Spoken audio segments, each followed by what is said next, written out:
Okay, I'm back. I think I'm back. Let's see if let's see if Twitch is gonna play nice.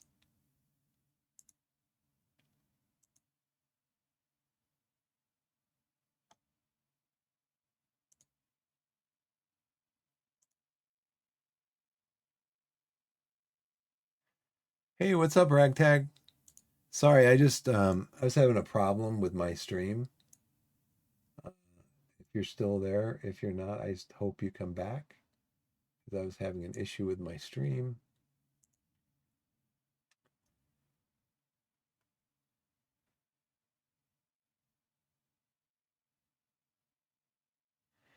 Have you played Port Royale 3? It's on sale right now on Steam. In fact, the other games might be too, but I think Port Royale 3.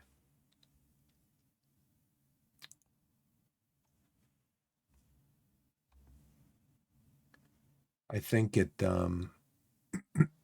2012, so it's a 13-year-old game. I haven't read the reviews yet to see.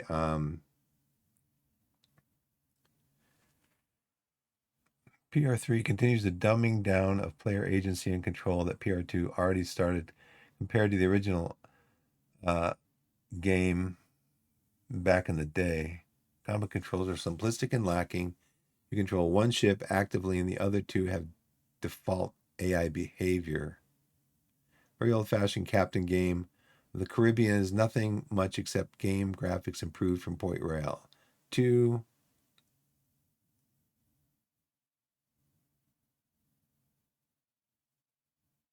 I wonder if I saw some gameplay. I think I might have seen some gameplay from the most recent Port Royale,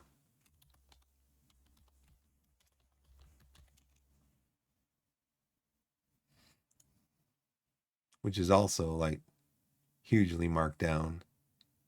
It's 2020.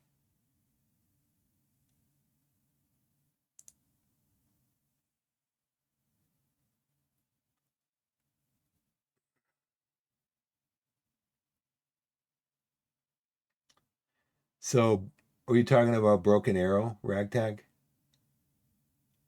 I've seen some of Broken Arrow streamed, and there's a lot of profanity. I have a 6-year-old, so like I said, I could buy the game and play it offline, but I'd rather play it online because I'm want to stream and get followers and maybe make. I'd be happy with like a couple $100 a month if I could ever get that from doing something like this. I don't have to be the biggest. I don't have to be the biggest game in town. So Anakin has played 14.4 task tactic. Okay. Um, yeah, so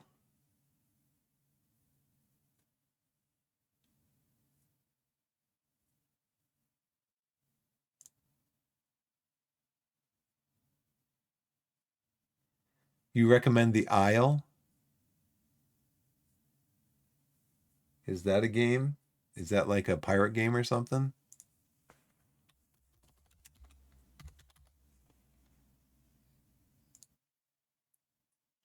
Oh, no. This my daughter would not like this game, definitely.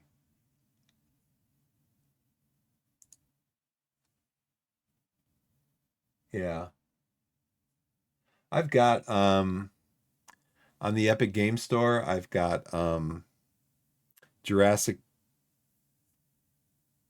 Jurassic Evolution, I think it's called. The first or the second one. I might have both of them actually. Let's see, I can go out there and take a look. I might have a Port Royale game I might have a Port Royale game on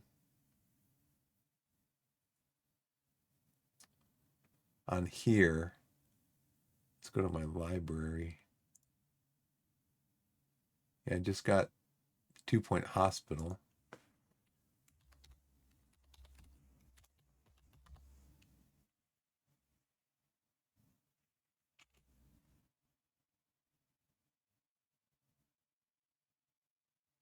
Yeah, I don't have it, I don't think.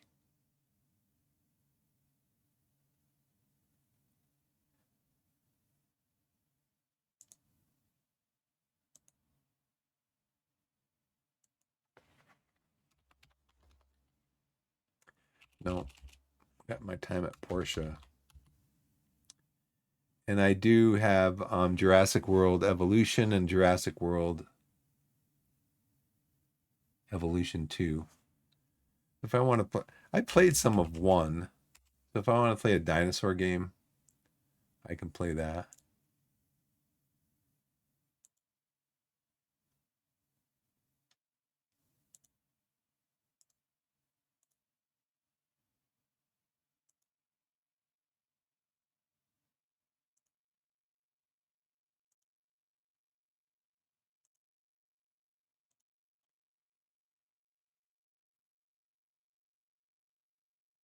Oh, really? Okay. Yeah, I enjoyed Evolution, the first one.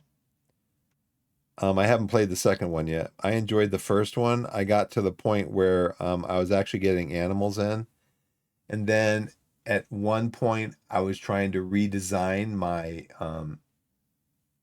pens to create like um, a big like what would it be called? It'd be called a moat, I guess, between the entrance to the park and where the dinosaurs are. A big moat um, around like where the more dangerous dinosaurs were. And I didn't do that initially. So I had a T Rex and I tried to like put it to sleep or whatever.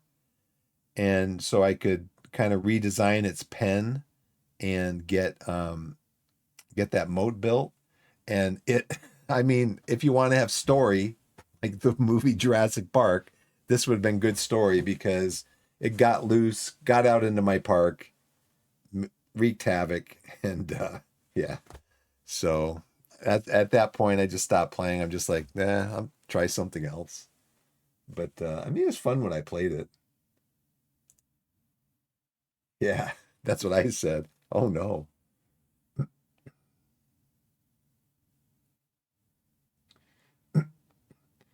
So let me ask you a question. Um, like if you go into a new channel, and you've been into my channel before, so I recognize you.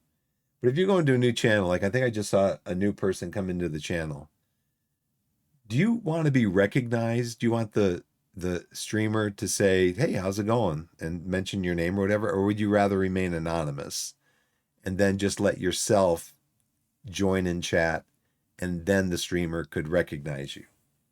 I'm just curious because I'm not sure which way to go. If I see somebody new in chat, because I don't have a lot of people in my chat. If I see somebody new, I'm wondering, should I say hi to them or should I just maybe they just want to hang out and not be part of the chat and not be recognized or whatever? I don't know. So I'm just curious. Okay, here we are, Football Manager, Torquay. This is the offline game that I'm playing because I've learned some things about. This is my Twitch save. Okay. I'm learning some things about the game and things that I should be doing that I haven't been doing. So,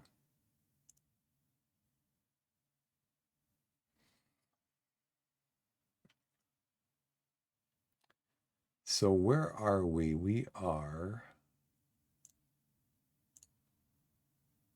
We're 11th in Vanarama National. Yeah, it's kind of depends on the person, I guess. You can't really throw a blanket over everybody and say this is how they'd like to be treated. Um, what's my form been like? Let's see. I know there's a way you can look at your form.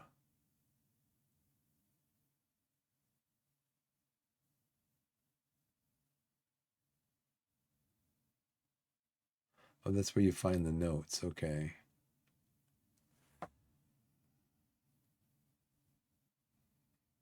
It's where's the other place you can look at your form? It's in the dynamic screen, I think. Yeah, 5 wins in a row. So what I did basically is I just kind of I played some offline. So I think in my last stream, I played against I don't know, I think I played ahead of this point. I'm gonna have to go out and look. Because I think I played ahead of this point in the game. Let's go back to start screen.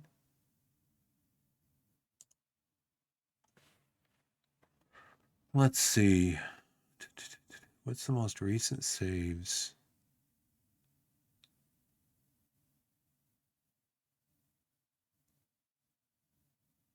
Oh, okay, yeah. This is the most recent save.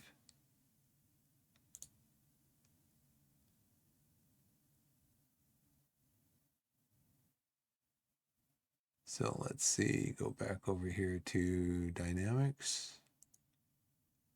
Yeah, lost one, won.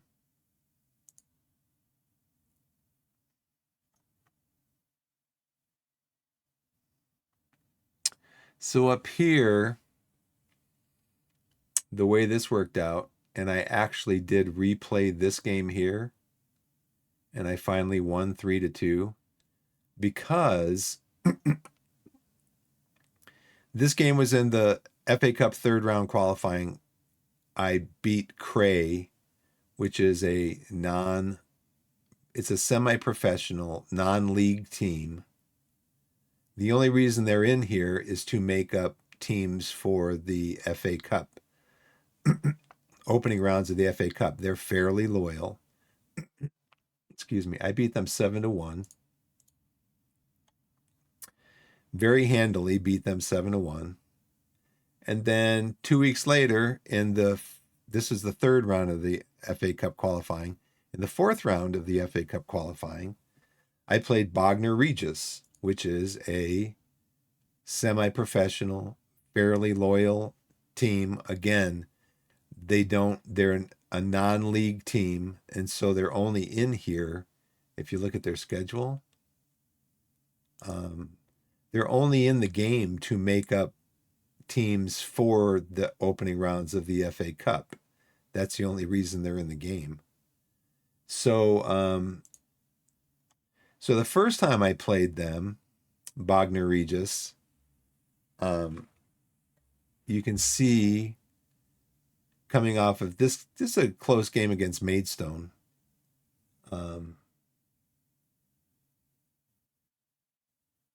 Right.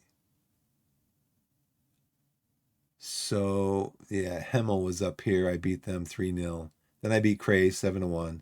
Beat Maidstone, who was actually I think just one place below us in the Vanarama National South. We beat them 1-0. And then I played Bognor Regis, which is basically a similar team to Cray as far as quality. And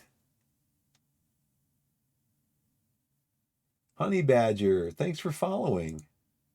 Appreciate it. Though I don't see anybody in here named Honey Badger. Anyways.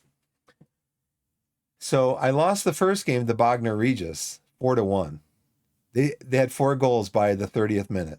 I'm like, that is not right. Now see, here's the thing. Here's the thing and why I replayed it. The board wanted me to reach the FA Cup proper. That was required. Well, so what did the game do? The game came along and said, nope, you're not going to reach the FA Cup proper because I had to beat Bognor Regis to get into the FA Cup proper, which I am in now. Lost 4-1, 4 goals in the first 30 minutes by them, and then I scored a consolation goal. But they just totally dominated the game. I'm like, no, that just doesn't feel right. So the second game, I loaded up one of my previous saves. I played the game again. In my second game, I was leading 3-2 going into like the 90th minute. and they scored, and we drew the game. So what that did, hey, Honey Badger, thanks for the raid. Thank you so much. Awesome.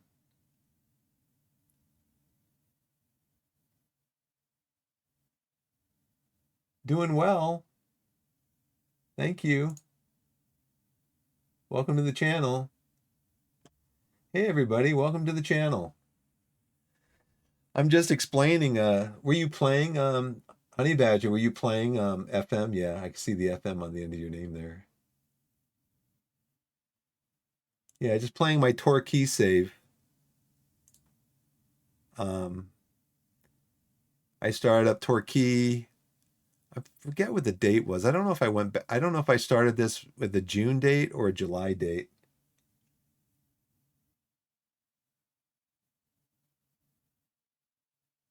The save's going okay.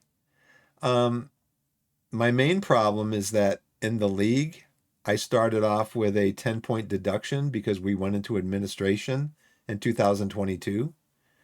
So right now, if I hadn't had that 10-point deduction, yeah, so at the beginning of the save, I was 24th with minus 10 points. And so right now I'm on 26 points. I've got 11 wins, 3 draws, and 4 losses. But if I hadn't had that deduction right now, I'd be like in second place in the league. I'd be on 36 points. So the form's been good. Form's been pretty good.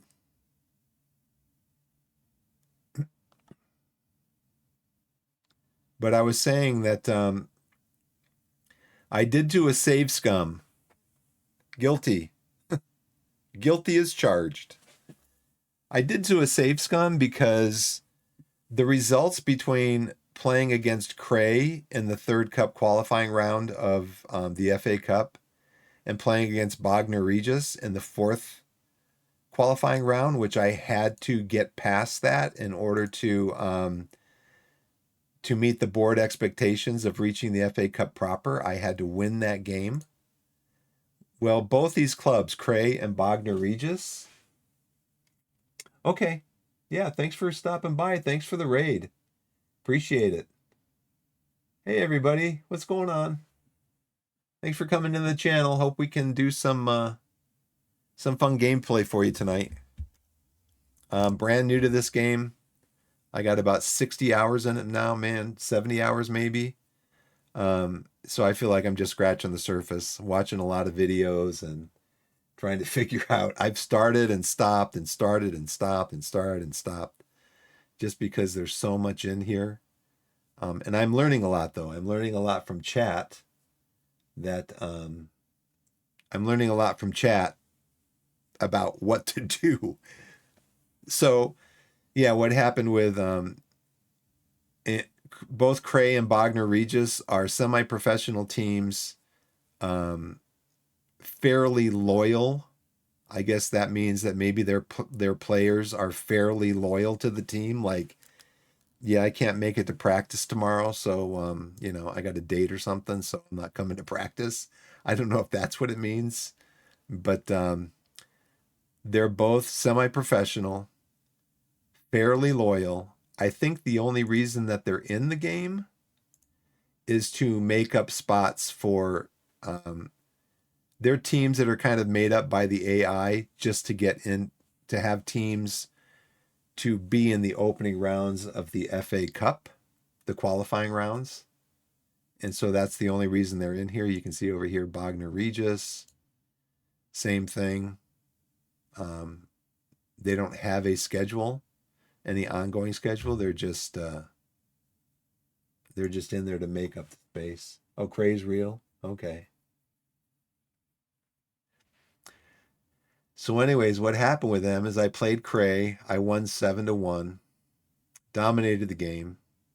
2 weeks later, we played Bognor Regis, and in the first half hour, they scored 4 goals. I lost the game 4-1, which again, I needed to win this game in order to satisfy the board and get in the FA Cup proper. And so I loaded up a previous save, played the game again. I was winning 3-2 into like the 90th minute, and they scored a late goal and they drew it. So basically what was going to happen is at this point is that the AI was going to cram an additional game in here so that between the 14th, it was between the 17th and the 28th, I was going to have like 5 games. And I'm just like, no. I have a really thin squad to begin with. So I just said, no, I'm going to try it again. Tried it the third time, and I won the game 3-2. The board is happy. I'm in the FA Cup proper. And now to kind of justify what I did, because I think the game was just like, no, we're not going to let you get into the FA Cup proper. We're not going to let you complete this requirement for the board. That's something that you're not going to be able to do. And I think based on what's happened recently, where I'm now in the FA Cup first round, Aldershot is a team that is in the league above us. They're in the Vanarama National League. We beat them 2-1 on the first try of asking. So Chippingham is in our division, and they're one team above us, or one, I think one slot above us in the Vanarama National right now. Yeah, they're right above us. Here we are. There they are. Yeah, you can see down here our 10-point deduction for administration. So yeah, I did that because, like a friend of mine said a long time ago, he said, hey, it's your game. You know, you can play how you want to play. And I'm just learning the game. It's not like I'm going to be doing I'm not going to be doing some type of a big YouTube let's play or something like that. I'm just learning how to play the game. I didn't even know, actually, if you look at my squad list here, go over at tactics. So I got this guy on a free loan, basically. I think Hull. He was with Hull. I had only one left back. If you look over here at my squad planner, I had Dan Martin and Dean Moxey. Dean Moxey's my starting left center back, and Dan Martin was the only wing back that I had for a while. And then some people came into the chat and they're like, "Oh, you can go into your scouting." They showed me how to do it. Where is the scouting down here? You can go into your scouting and just look at players in range. Find somebody who is on low salary, and just click on them and say, go into the transfer screen and just say you'll loan them, but you don't want to have to pay any of their salary. And it worked. And I got this guy, Weston, who is actually pretty good. So he's now my backup. He's my backup to Dan Martin. And then I have this guy sometimes in the squad from the under 18s. You can see he's 16 years old. And then this guy's a center back, but I guess he can also play at left back.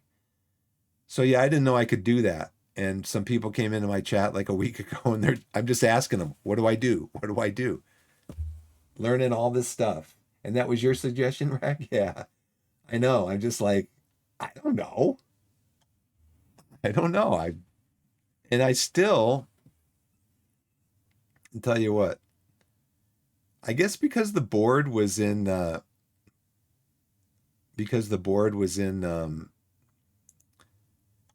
administration, they give me no money. I'm still $25 over a week on our payroll. I have no transfer budget.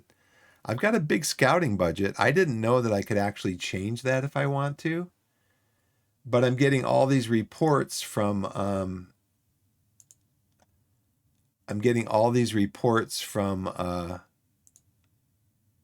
yeah, I didn't know I could change this.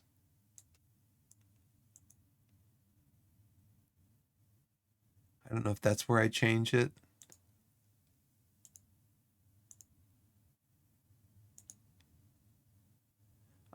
I was able to, no, not transfer. I want to go to scouting. Here we go. Yeah, I could actually bring this over here and give myself some transfer budget and reduce my scouting. But I'm not sure if it was you that said that, Ragtag, that's not a good idea to do. My problem is I got my scouting people are out there, but I can't afford to. I did. I've asked the board several times for more money, and they're just like, nope. Finance, increase payroll. We'll get back to you. I mean, the man's very nice. Clark is his name. He's very nice. And he says it with a smile. But when I ask him, he just kind of looks at me and goes, got a big smile on his face. No. Like, you're such a nice man. Just give me a little more money. I mean, look what I'm doing with your team. You want to finish mid-table? I'm going to try to push for the top third. I mean, that's what they want. They want me to be mid-table. And I'm pushing for the top third of the table because, that's where I want to be. I'm right here in 12th now, right in mid-table, exactly mid-table. But I'm pushing for higher than that. We just recently beat Maidstone. I think we lost to Welling by 1 goal. I think I'm getting an okay tactic down right now. When McGavin is fit to come back, it won't even let me pick them. These guys work really well together. I think I have McGavin on. Let me see. McGavin's been out for 5 weeks with an injury. Come over here, wing play, 4-4-3 wide.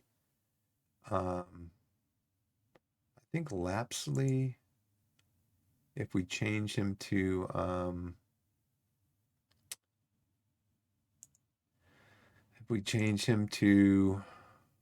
think it's box midfielder support. Yeah, so these three guys all work together um, in that configuration. So, but I'm also trying to get these guys into a good rotation because you can see right now I've got a lot of heavy, and I'm wondering about that too. But it seems like I see players. I see players that they have a lot. I see streamers, YouTubers, whatever, that have a lot of.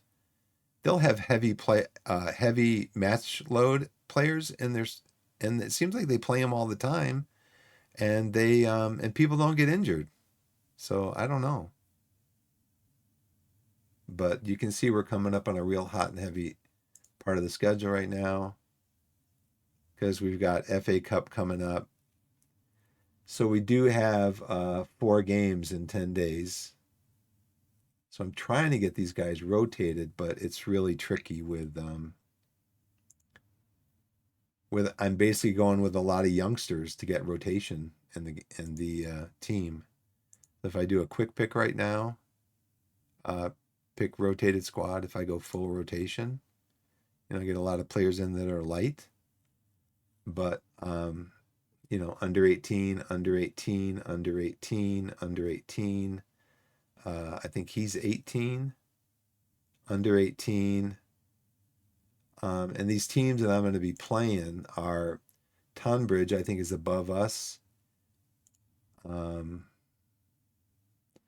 Yeah, they're in 5th place. Hemel Hempstead is below us. Chelmsford and Truro, I think, are both below us. So maybe I could risk doing those guys. My next game is in.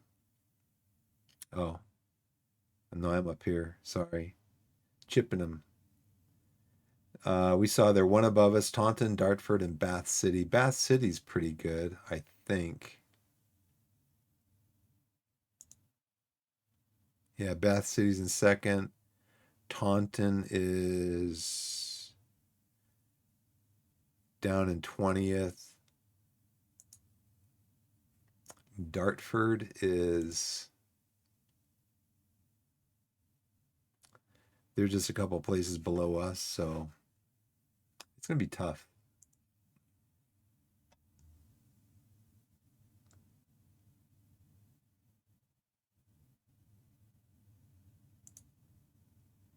Yeah, Tavistock. Um, yeah, I had a really good run of form early in the game, and then it's kind of been up and down since then. So, but I just got to figure out a squad for this next game. Again, it is Chippenham, which is right around where we are, and that game's coming up on Saturday. And we did beat Weymouth 5-0. Scored a lot of goals in the last two games. Where's Weymouth and Havant? Havant's down here. Weymouth is in 17th, but we basically destroyed Weymouth 5-0. So we'll have to wait and see what happens. Aaron Jarvis is player of the week. He had a hat trick again. I think the second game in a row where he's had a hat trick. Let's see. 18 goals so far this season in 13 appearances. As they say, he's just scoring goals for fun. 7.86. So 26. He's averaging 2 goal involvements a game right now. Wonder where I can see. Maybe it's in his.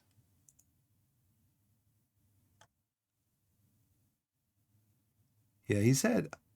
I'm not sure where I can see it, but he's had 2 hat tricks in a row, I believe. Last 2 games, he's had a hat trick. Let's see. So let's continue. Go to the next day. Jarvis leads Vanarama South Stars.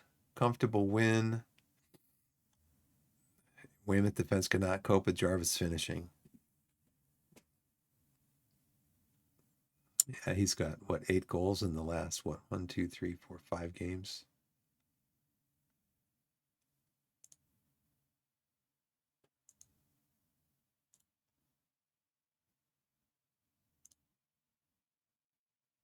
Okay, post-match analysis. We won the match deservedly. We created better opportunities. Yeah, I think our XG was only 1.86. We scored 5 goals. Completed a decent number of passes, 441. It looks like about 5 of our players' average position was in their half of the pitch. We struggled to make any ground throughout the second half. We did. And I don't know why that was. I think maybe it's because I changed I changed from being a positive back to balanced, I think. And then at the end I just changed to cautious. We conceded none of the 6 shot attempts from inside our penalty area. So I think we had our number 1 goalie in there for that. And they completed a decent number of passes in the match also. 467. 1, 2, 3, 4, 5. They had about half of their team was also average position was in the in our half of the pitch. So here's the Chippingham scouting report. They're a determined team that will give their all in every match. Bevan Cross has been in fantastic form recently with an average rating of 7.78 in his last 5 matches. Bevan Cross is their striker. He is 145 pounds, 5'11", but he's not very strong. So I was told when they're not very strong, what you do is you trap them inside. When they're strong, no, you trap them outside. When they're strong, you trap them inside. Because if they're trapped outside, I guess they can't muscle their way in. They're not strong enough to muscle their way in. That's what I was instructed to do. Their weaknesses: acceleration is not one of the team's better collective attributes. The squad clearly lacks natural fitness. So again, let's look at Chippingham squad, their tactics. We're playing a 4-2-3-1. Let's see their back four. So outside when they're small, inside when they're big. So is that as far as height goes, height, weight, ragtag? Because I think that stream that you were in that last time where everybody was in here, I think one of them said if they're strong, you want to force them inside, but if they're weak, you want to force them outside. Height and jumping reach. Okay. Well, let's take a look at him again. No, that was go back to the email because they gave me somebody else's name up here, I think.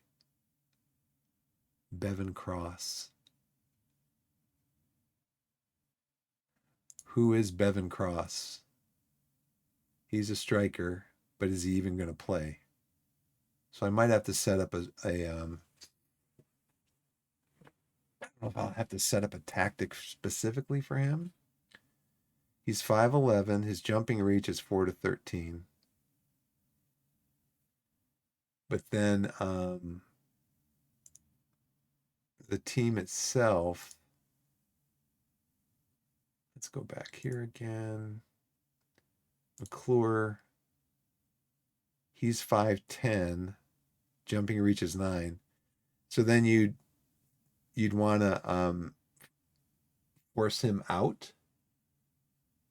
outside when they're small. So he's relatively small. He's like 6 inches smaller than our central defenders, and he's got a small jumping reach also. So let's go back to trap outside. It sounds counterintuitive why you'd want someone who's big and's got someone who's tall and's got a good jumping reach to be inside. Is that so they can be marked by oh, that guy's out on loan. Okay. Is that so they could be marked by your center backs? That's why you want to marshal them inside. Scouts available. Oh, out on loan from Chipping. So why does my scouting team tell me about him? Oh, he's been in fantastic form for another team. Oh man.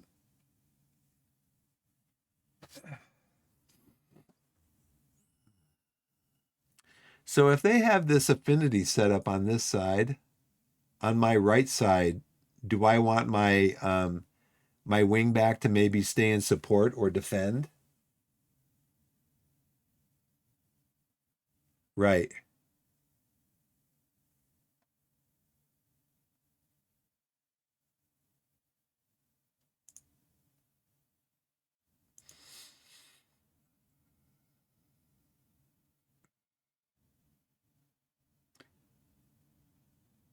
Oh, okay. So if you trap inside, that forces them to the outside. So the big man is on the outside. Is that what you're saying? And if they're smaller, you trap them on the outside to force them inside because your backs are taller than them and can handle them easier.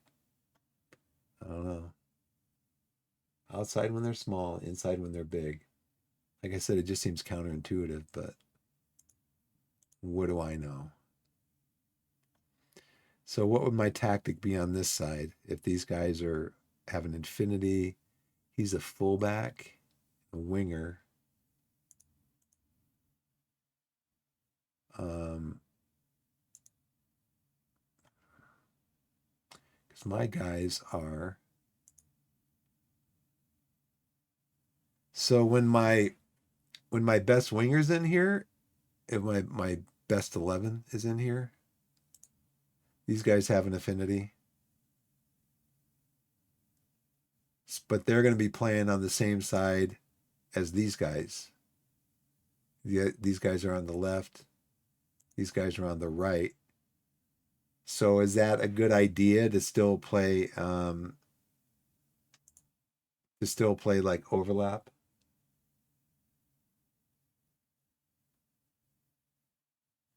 It forces the wingers to play more inward, so they basically stops them having chances to cross. Okay.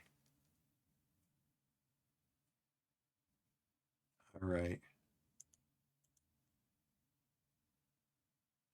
So you're forcing them inside if they're big.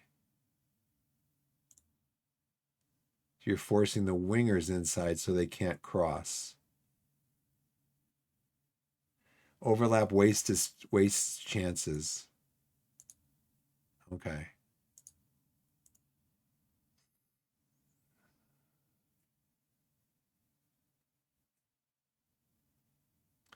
Now they are so Chippenham's right around where we are.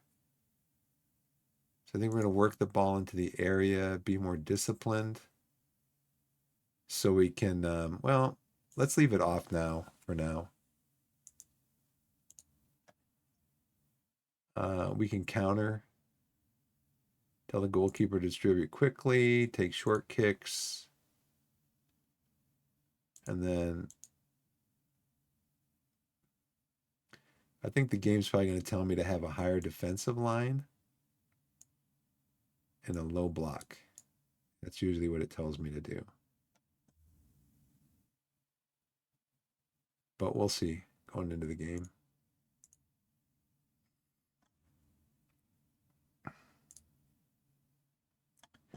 Yeah, see, I don't even know how to do this, how to look at this anymore.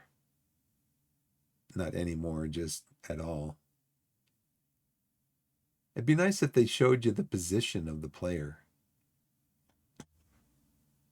So I guess number 9 would be Matt McClure. Oh, went the wrong way. Went the wrong way. So I can kind of see his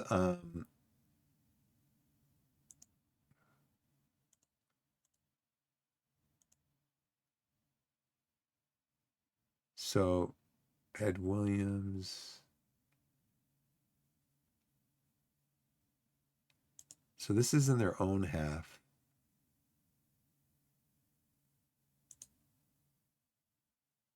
Okay. So what's this event?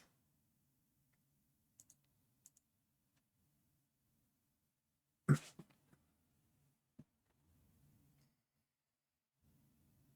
see.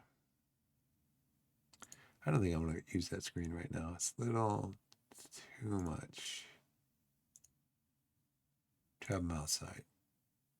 Okay. Force them inside.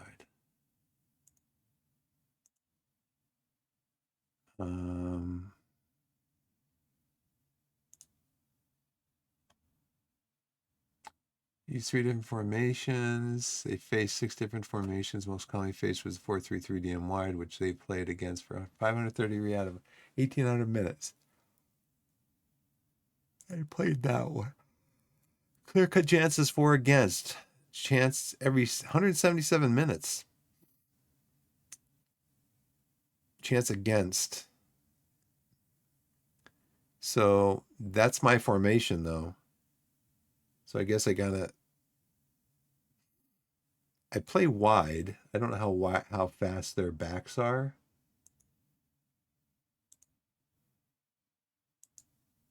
Let's look at let's go back to that email because they got their backs right here. Acceleration 12, pace 12. Oh, okay. Did I do that right? Trap them outside.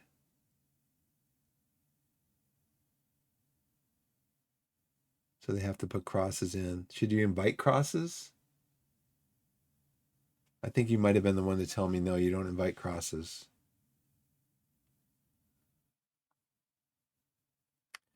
Ask the team to settle a pressing trap designed to funnel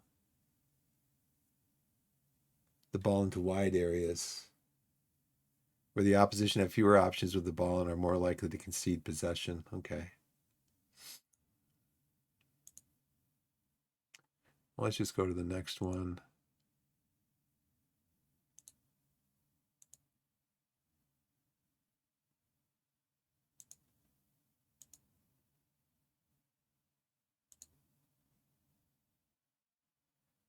Avant, Emil Hempstead. Match preparation. Okay. Yeah, see? Nice big smile there. At this time, we're unable to grant your request, but he says it with a smile. He's like, rejected. Due to your present financial situation, dude, we just got $50,000. That last win against Aldershot, we just got $50,000. What are you talking about? You had $277,000 in the bank. You got 178,000 profit loss this month. Profit this month. Give me some money so I can get some players. Let's see. Match preparation. Let's go to match prep. 5 positives to 3 negatives. Looks like they're all covered under my current tactics.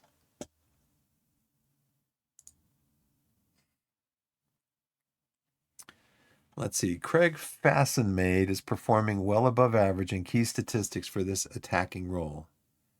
He's a forward. Key passes 1.38 every 90 minutes. Progressive passes 3.44.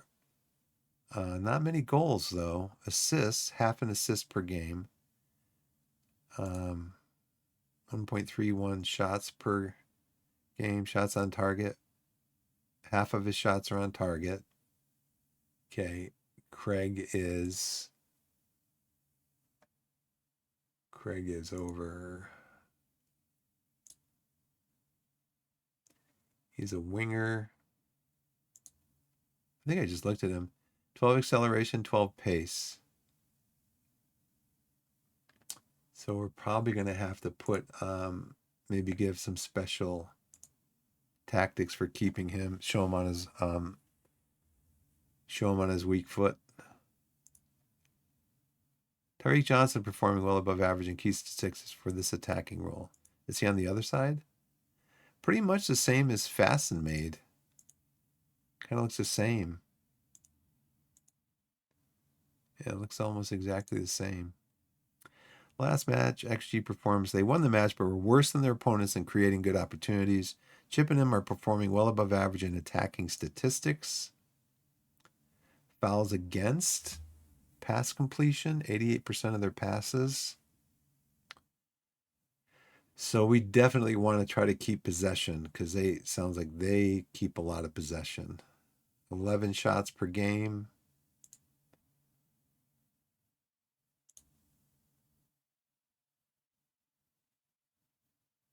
Chip and are performing well above average in defensive statistics. Expected goals against per game, 1.4. Shutouts, 5. Tackles, 1. Opposition passes, possession, 1. So I think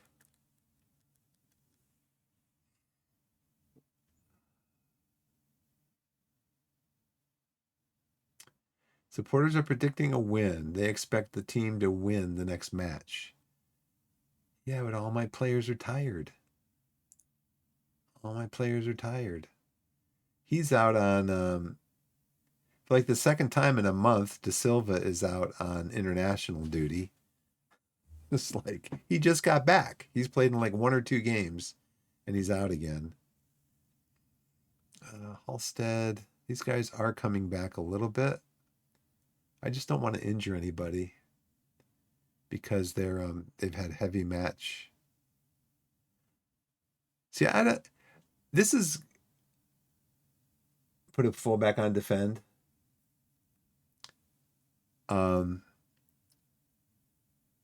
High overall risk of injury, high.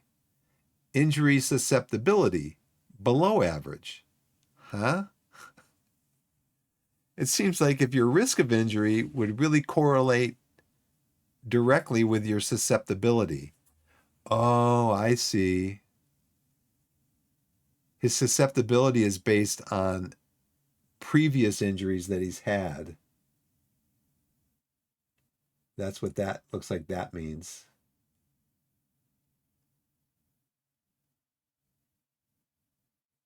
Okay. Let's see, what time is it?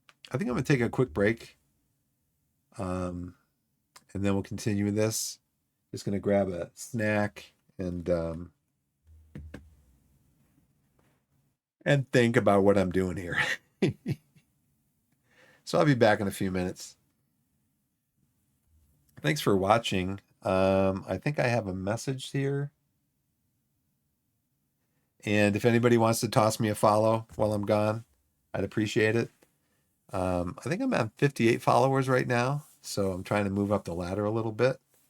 And if anybody cares to jump into chat, throw your suggestions my way. I'm open because I'm still learning. So let me play some music too. So I'll be back in a minute, and thanks for watching, everybody.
Okay, I'm back. Thanks for the break. I appreciate it. Here we go. Here we are.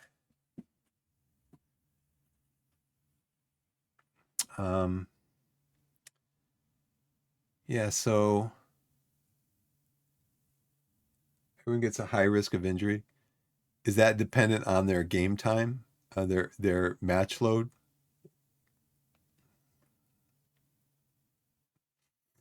Excuse me. Because it seemed like their overall physical condition, if he's fatigued, recently recovered from injury, or just and fit, he will have a low overall physical condition rating. Playing matches when this is low increase risks. Playing matches when this is low, it risks injury as well as an even lower rating in future. Only rest from matches and or training can help a player to recover. Well, you know what I was going to do that I didn't do again? I don't think. I was going to give them a day off after our last match. And I didn't do it. Again. That was when? That would have been on Wednesday, yesterday. I don't think I did. Give them a day off. Oh well. They'll be good. Their morale is excellent. Their sharpness is good. That's the thing that gets me is that their sharpness goes up the more matches they play. The more matches they play, the more risk of injury they get. But if they don't play in a match, then their sharpness goes down. It's just really a fine line. We move to Silva. Who are we going to put up there?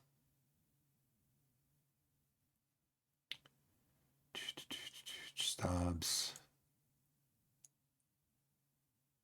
See, they all have heavy. I mean, can you manage players?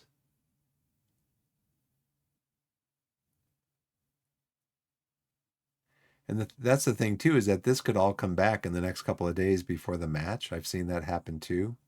And then sometimes this actually goes down to medium. And this one just says match load. It doesn't really tell you.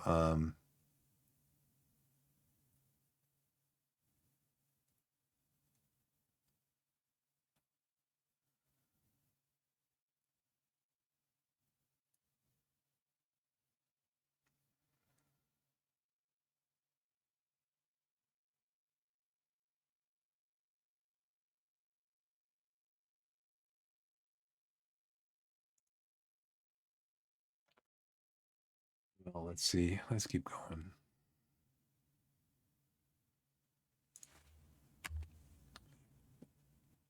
Right.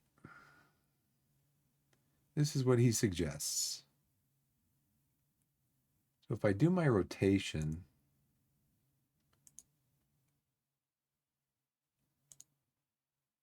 how many of this?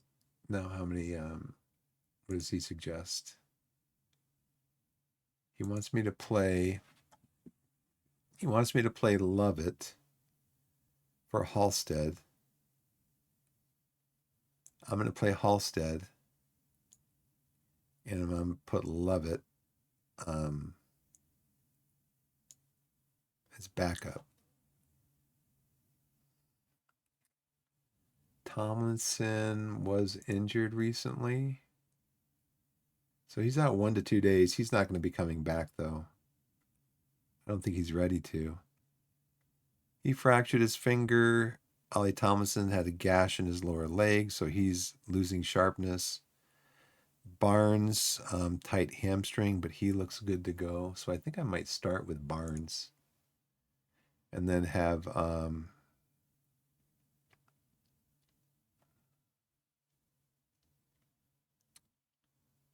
Jarvis come off the bench. Well, I could seat Jarvis.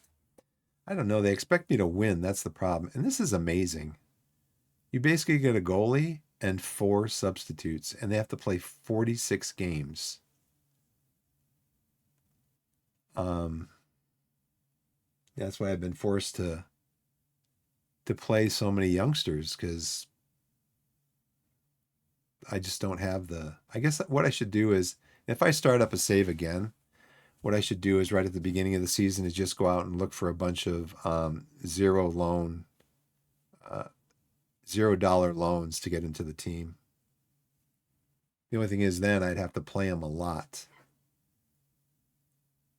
So Zola's in for Weston. Ash is in for Barnes. I don't need him in the squad.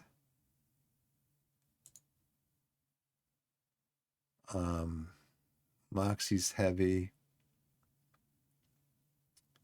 McGavin's light. See, all these guys are heavy. I'll get heavy. So Thomas is light. He can play at midfielder. So he could be a backup midfielder. And then who else would I want to come in?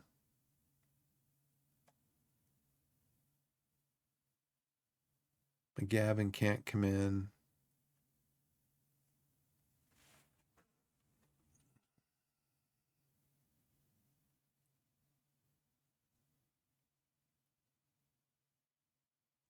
So I need to get one more player in here. Put you up here. I mean, he's going to come in for one of these guys if they're Moxie has above average, no recurring injuries, but he has above average. Marshall is below average. So Marshall can come up here. That way he can replace Booth. I think he can also play. I think I did play Marshall over here for a little bit during one game. Thomas's replacement midfield. Ash can play on the right side. He can play any of these top 3 positions. Thomas can play anywhere in the midfield.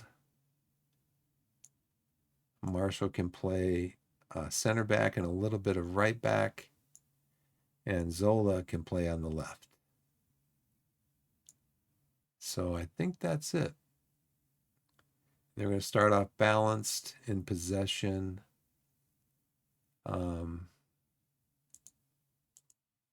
Work the ball into the box because we do get a lot of headers. Play for set pieces. We're a really good heading team.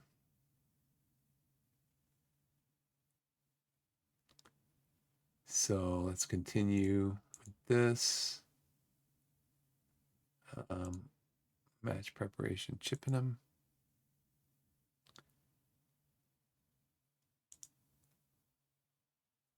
I wanted to look at that other thing in Data Hub.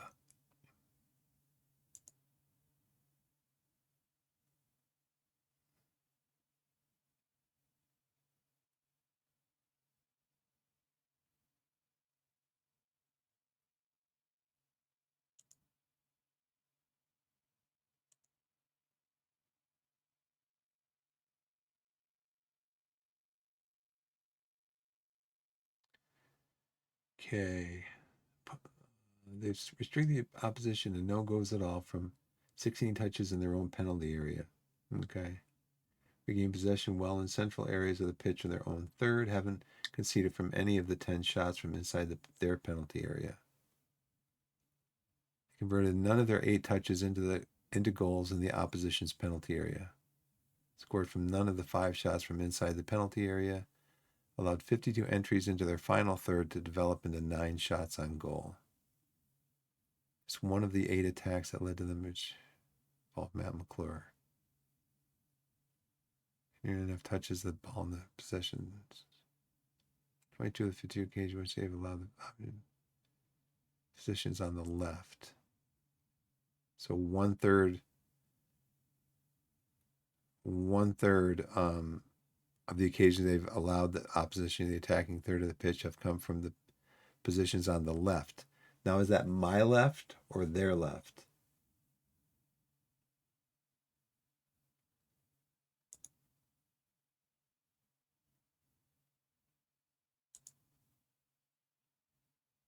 because it would make sense that it would be on their left because their fullback looks like their fullback might be overlapping.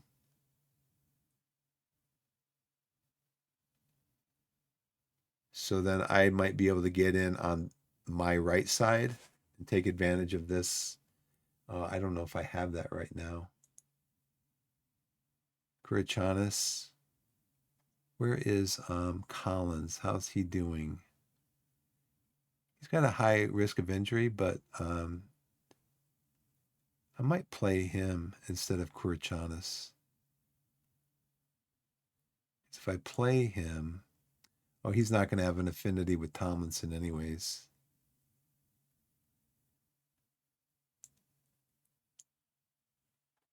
So we'll just leave him in. This could be ugly. Got 1, 2, 3, 4, 5, 6. How about if I do a slight rotation? I still have 1, 2.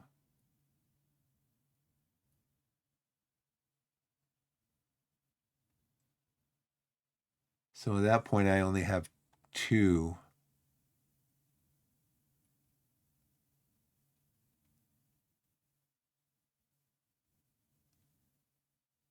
Martin on the left, Ash, Zola. See, I need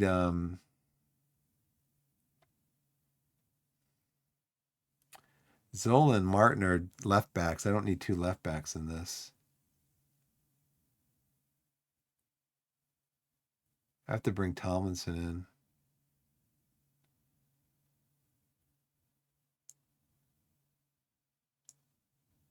Because he can play on the right side too if Krask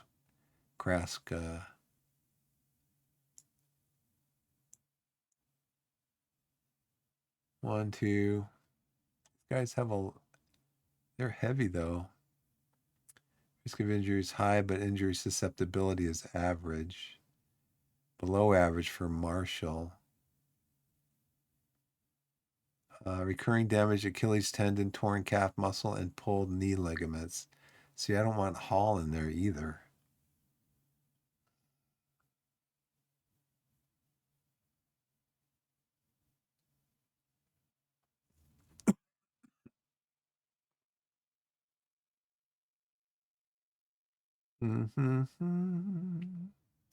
Put Hansen in the midfield for Hall.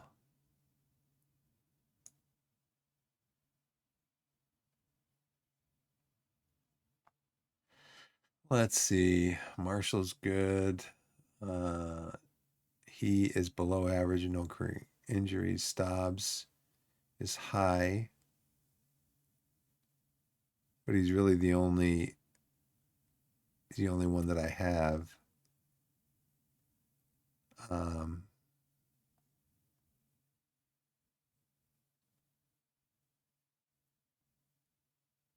Collins is low. Put Collins in for Mills and then switch them. There we get that overlap there. So on my tactics,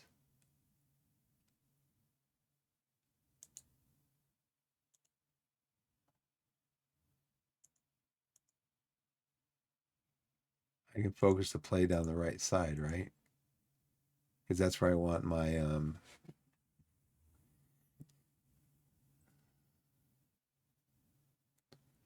and I don't want to pass into space because that just loses possession.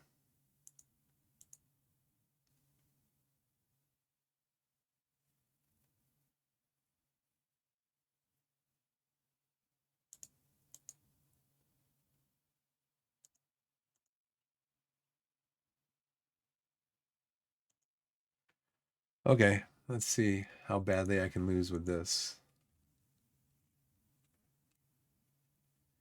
This is for the FA Trophy. Under 18s, of course, they're on the same day.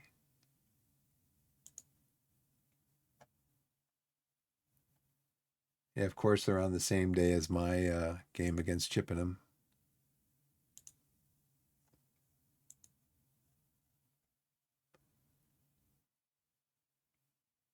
So now I have to go over here and make sure that my guys are,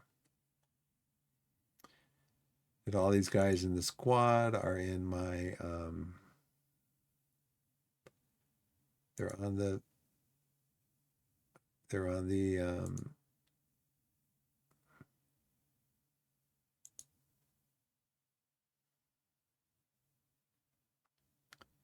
I think he is also on the senior squad.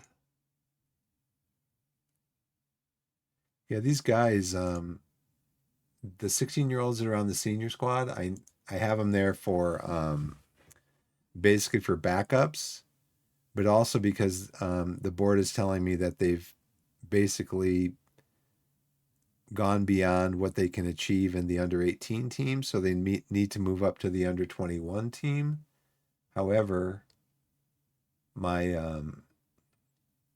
my under 21 team, let's see if it's staffed right now. I've got a head coach. That's it. And I basically told the AI and staffing to hire coaches that I need for the under 21 team, but they don't. And the reason that I don't, if you also look at my, I have nobody on the under 21 team because I can barely fill an under 18 squad. So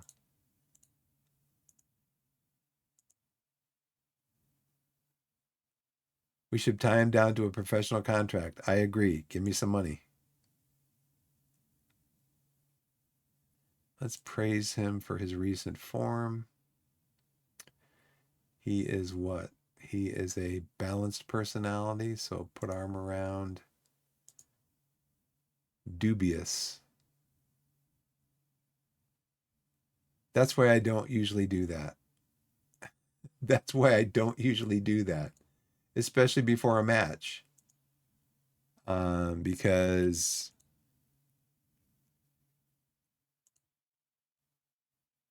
is Callum Thomas in the team?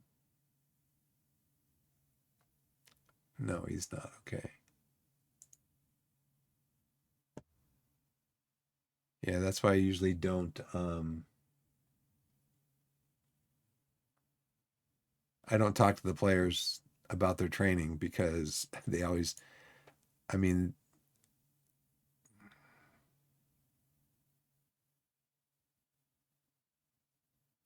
Darren Mills and Aaron Scott. Did I?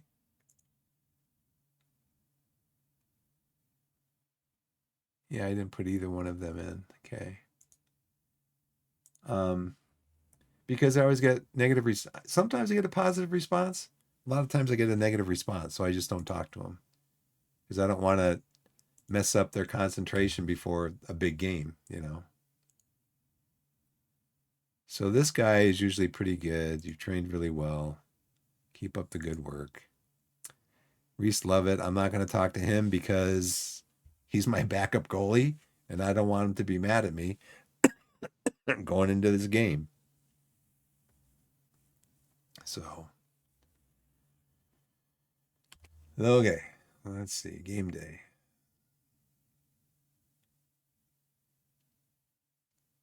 Watch Torquay United under 18s emerge victorious against Farnborough under 18s at Saunders Transport Community Stadium this afternoon. Jay Brooks and Batuan Ayaz continue their recovery from injury, but it was the performance of Charlie Tully that caught the eye. The striker bagged the best goal of the game late on to round off his performance by providing a perfect finish to an excellent team move by scoring a low drive. They could not cope with his finishing. He bagged 3 goals. Charlie Tully. Yeah, we got an 11-point lead in the National Under 18 League Southwest. Fitness test, capable of playing the future forthcoming fixture. Remains some way short of full fitness, should be monitored. Recommended to be limited to maximum of 45 minutes of action. I mean, I could play him. Is that what it says? No. I could just switch him out for Jenkins. And then I would need to take out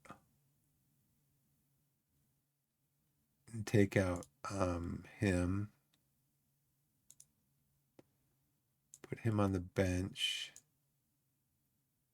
Put McGavin up here. Let's see, we're going to put him as a advanced playmaker.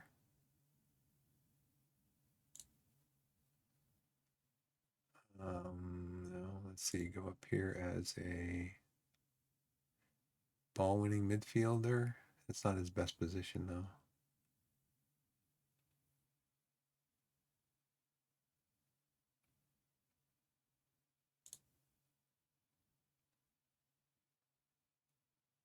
Oh, Hansen, that's why. It doesn't matter because Asa Hall's not in the game.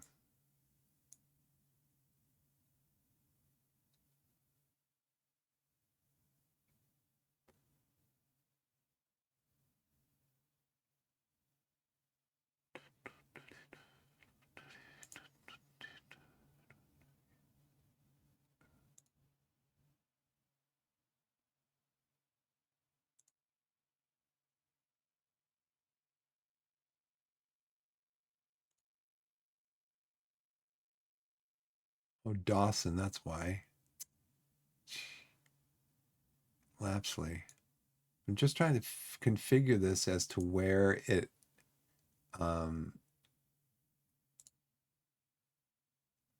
Lapsley. Yeah, there we go. Okay, so now if I go over here and do a slight rotation.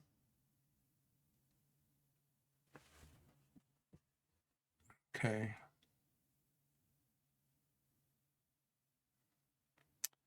But again,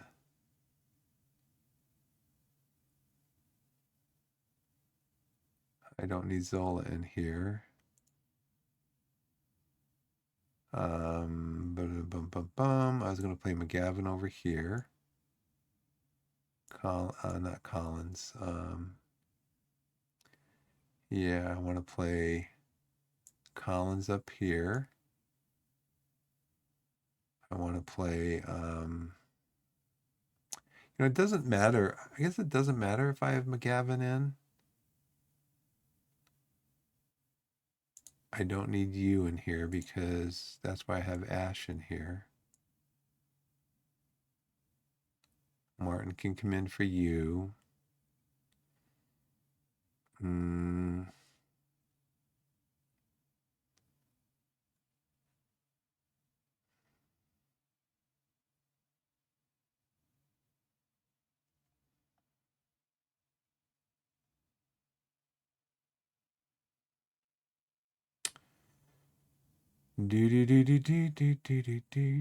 Let's go back over here, get the 18s out of here.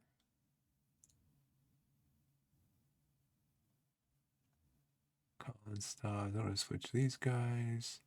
Ash should be coming in for you. In the midfield, I'd have above average. So I'd have Tomlinson up here on the bench.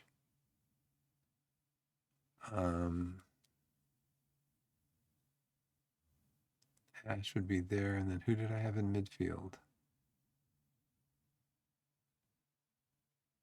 I have Hansen in midfield.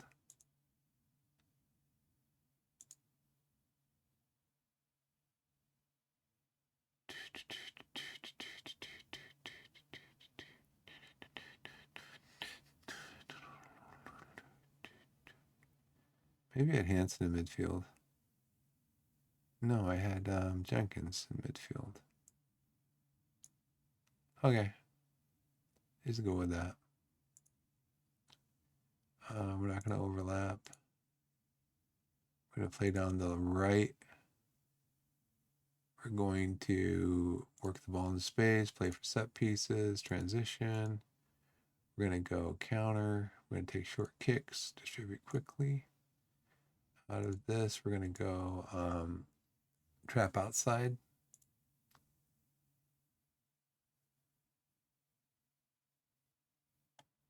Okay, so let's go back up here. Start off the game balanced. Come over here, go to matches. Come over here. So this is where he tells me, I need you to make, this is Aaron, my assistant manager. I need you to make 5 changes to the team. No.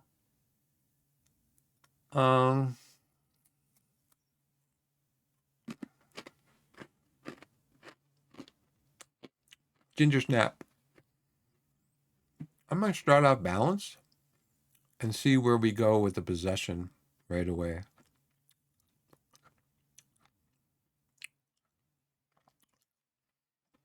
Okay, distribute to center backs. Let's try that one. Sure, keep an eye on Dawson. So if I do change to cautious, I will change defend duties to 5 to 6. I'll sort that.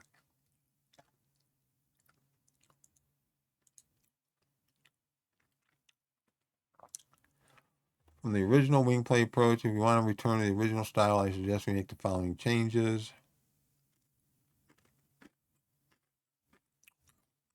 Okay.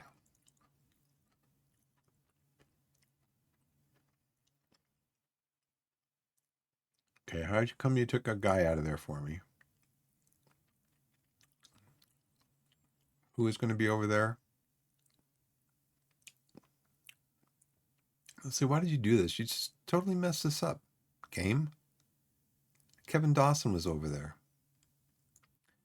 Asa Hall was not in there because Asa Hall is very high injury risk, high susceptibility. So I didn't play him there.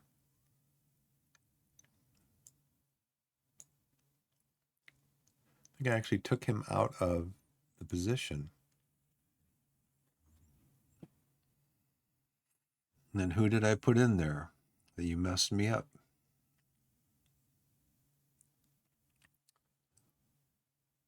Oh, brother.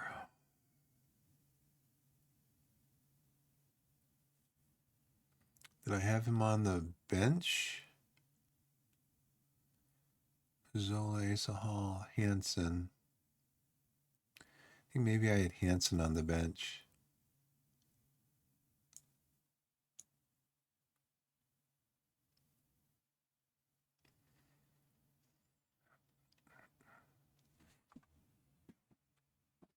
Okay.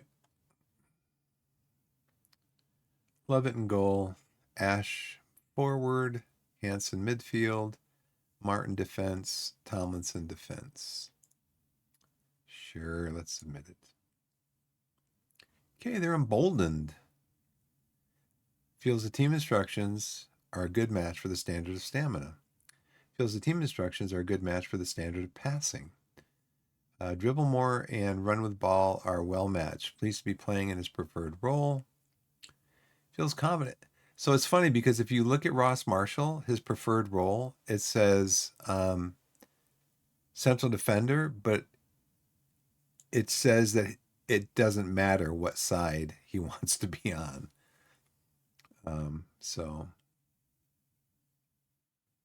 Okay, so let's have a good game.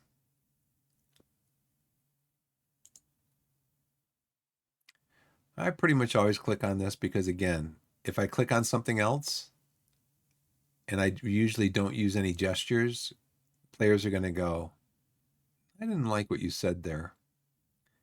Carry your last performance into this match will do well. Because why? Because we won the last match 5-0. That's why. He was inspired. Everybody else is just, let's get on with it. Let's get on with it. So McClure is starting. I think we need to change our tactical instructions right away. So let's change our tactics because McClure is starting. He is 9 strength. He's height 5'10", so not a big guy. So we're shepherding him outside. And then this guy that we said we need to keep an eye on. So we need to, he is right-footed. So we need to change our tactics to shepherd him to his left foot. We should probably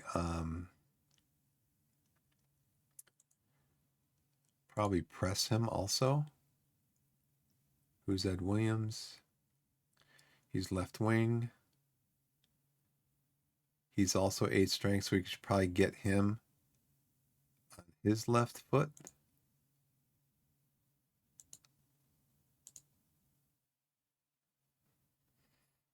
Okay, let's change those. Let's see how our okay, we're moving forward. Now we're getting pushed back. We do have possession.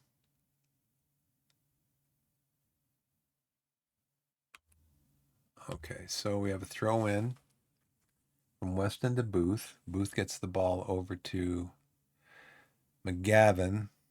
Probably going to be able to play him for about 45 minutes.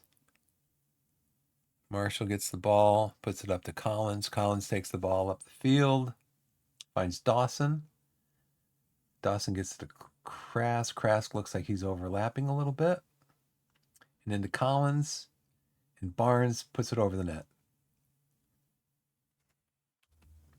But let's look at, skip that. And we'll look at possession. 50-50. That's kind of where we want to be at. We already have a really good chance at goal. We're coming up the left side because that's where they attack on the right. So that's the side we're coming up. They're kind of balanced in their attack right now, but we do have good numbers in the midfield. And we are kind of swarming forward. So I might be able to go to a positive now. Let's try going to a positive and see if we can score some goals. Courage.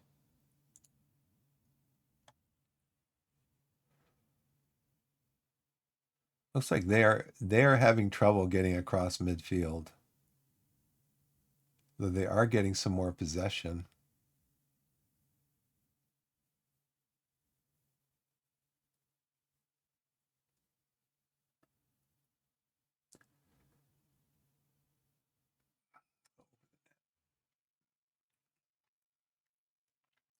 They're getting some more possession.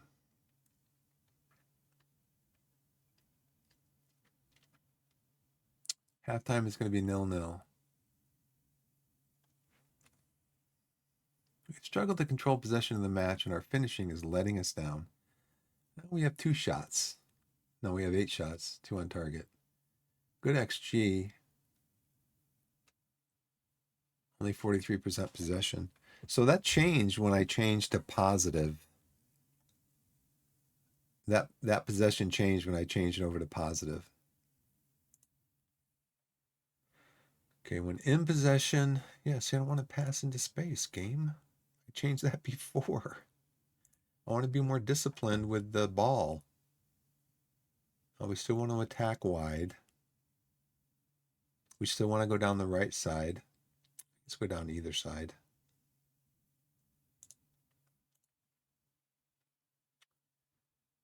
Distribute quickly, take short kicks, distribute to center backs. We did that. That doesn't seem to be working.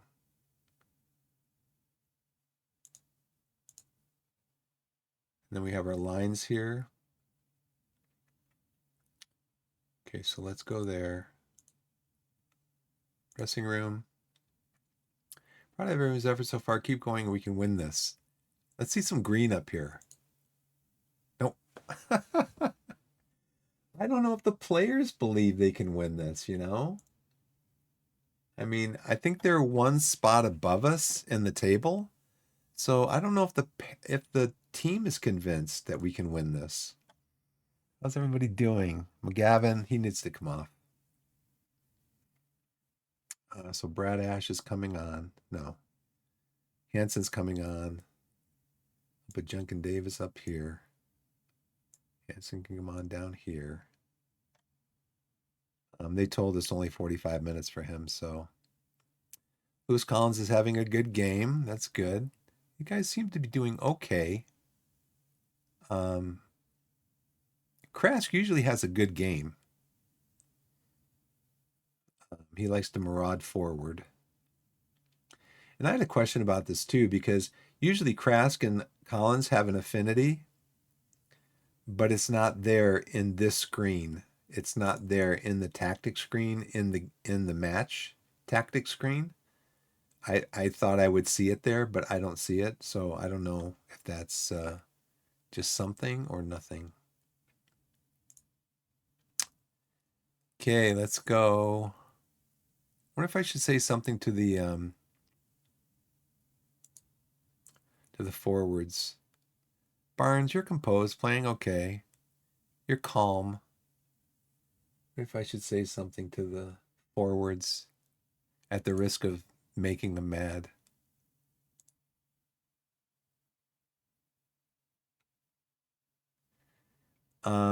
They said their finishing isn't good. I'm furious with your finishing. Throw water bottle. No. I need you to calm down. Well, how are they? Calm. Yeah, don't tell them to calm down if they're calm, right? We've had good XG.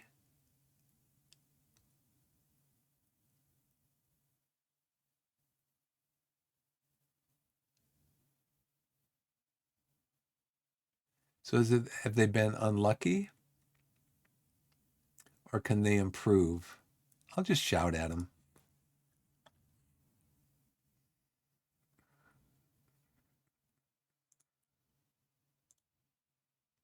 Come on, boys. All right, Stubbs got it. Stubbs on a yellow. Gives it to Dawson. Driving in. Oh, it's a save, but it's a corner. We got a corner. Okay, Weston, get it in there. Put it in the center. Okay, let's go again. That's it. Oh, what's our match stats at now as far as possession goes? We're still struggling with possession. That's that positive attitude. Okay. We're going to go shorter passing. We're going to go even more shorter passing instead of lobbing it down the field. Maybe a little bit slightly lower tempo.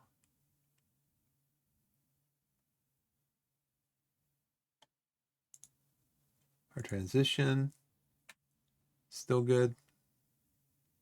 Well, you know what? I don't want to go too shorter passing. Maybe we'll keep the higher tempo, but just try to maintain possession more with the shorter passing.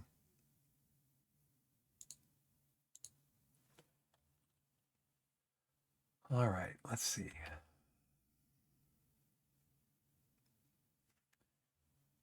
I mean, we've got a lot of players in our in their half of the field.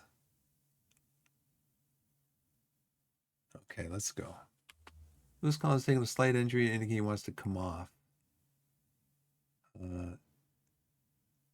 Yeah, we want to do that with Brad Ash. Okay. There it is. There it is. Nice. Barnes scores for Torquay. 16-year-old. He's a 16-year-old. Where is he down here?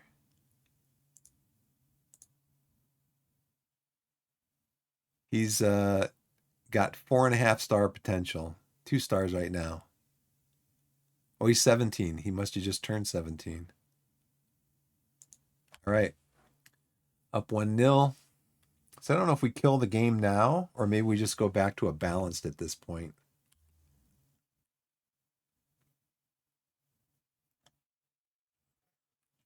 That's good because we did control the ball to get that corner. So let's go to a balanced again. And let's shout. Do we need to do more encouragement?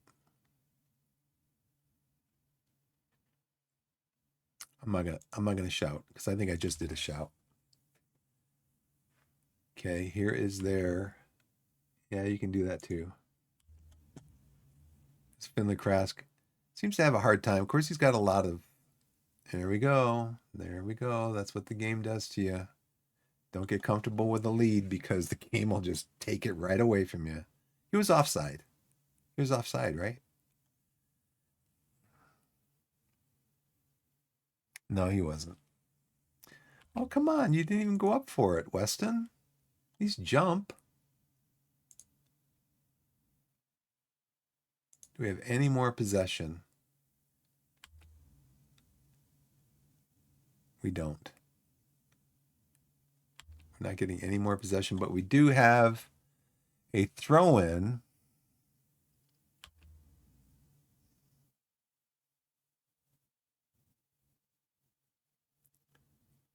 Oh, who was that? Stobbs just missed.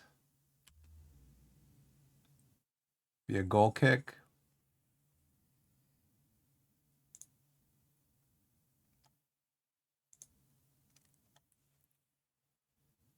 Okay. That was a good clean tackle. I agree. Okay, Tomlinson, Hansen, get the ball to Jenkins.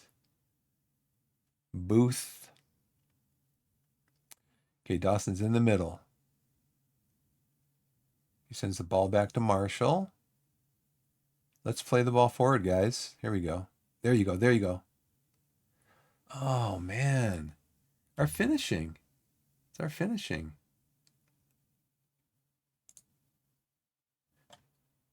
What is he talking about? Let's see.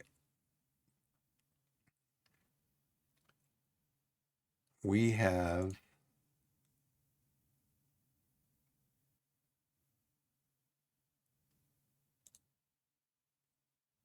okay, 17. Oh, that's passing, crossing, tackling, aerial, shooting. 6 shots, 50% on target. That's not bad. Dawson's had 4 shots, 25% on target. So we've had 10 shots, 1 goal. Um,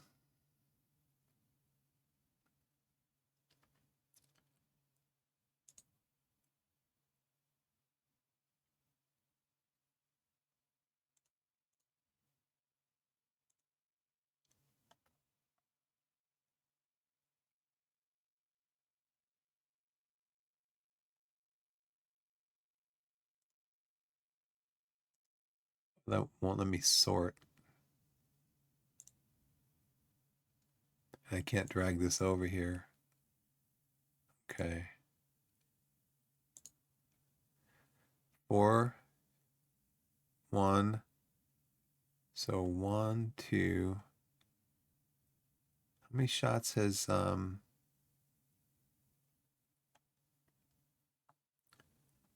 yeah, Barnes has had? So I've had 6, 7, 11, 12, 13 shots. Little wasteful.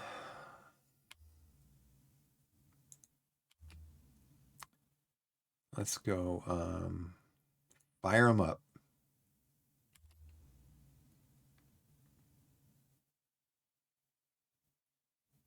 Can be a draw.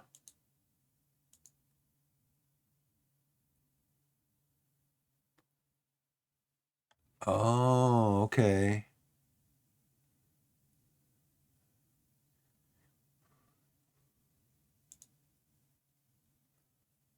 So Jenkins Davis. Brad Ash. I forgot this isn't a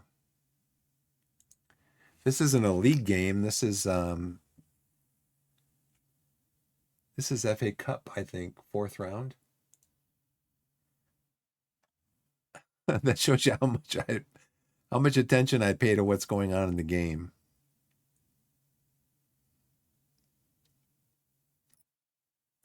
Jack Stobbs. David Barnes. David Barnes, that's a lot of pressure on a young kid. AJ Weston. Do I just pick them all in case we need to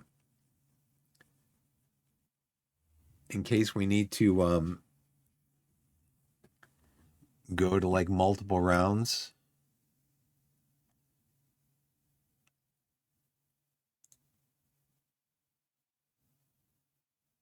His composure is pretty important.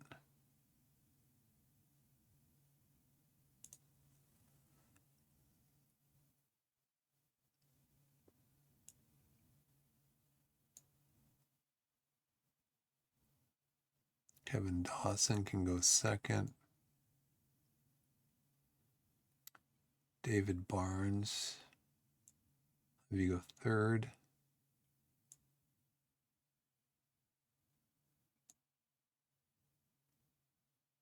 Can I change him out?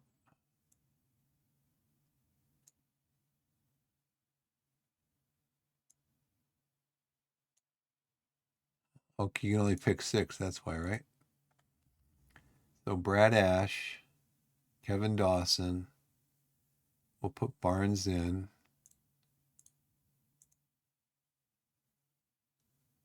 In the middle there, so he maybe doesn't feel so much pressure. Stobbs is next. AJ Weston. And Will Jenkins Davis. It says add players, so I guess I can add Ryan Hansen.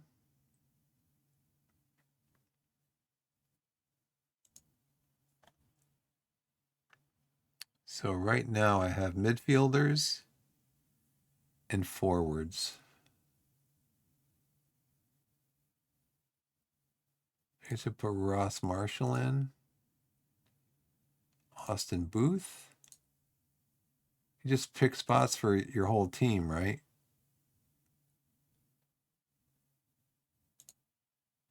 That's interesting because Mark Halstead is his composure's good, but his penalty and his finishing are low.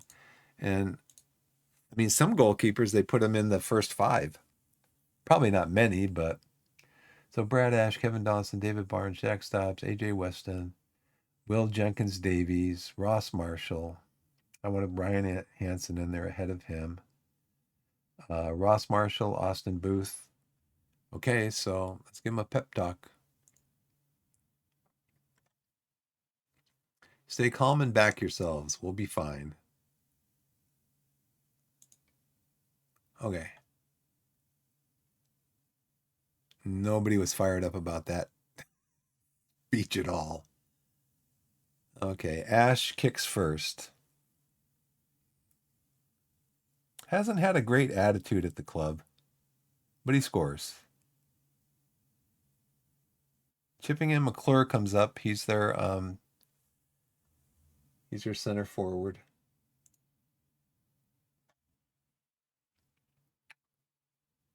Did he score?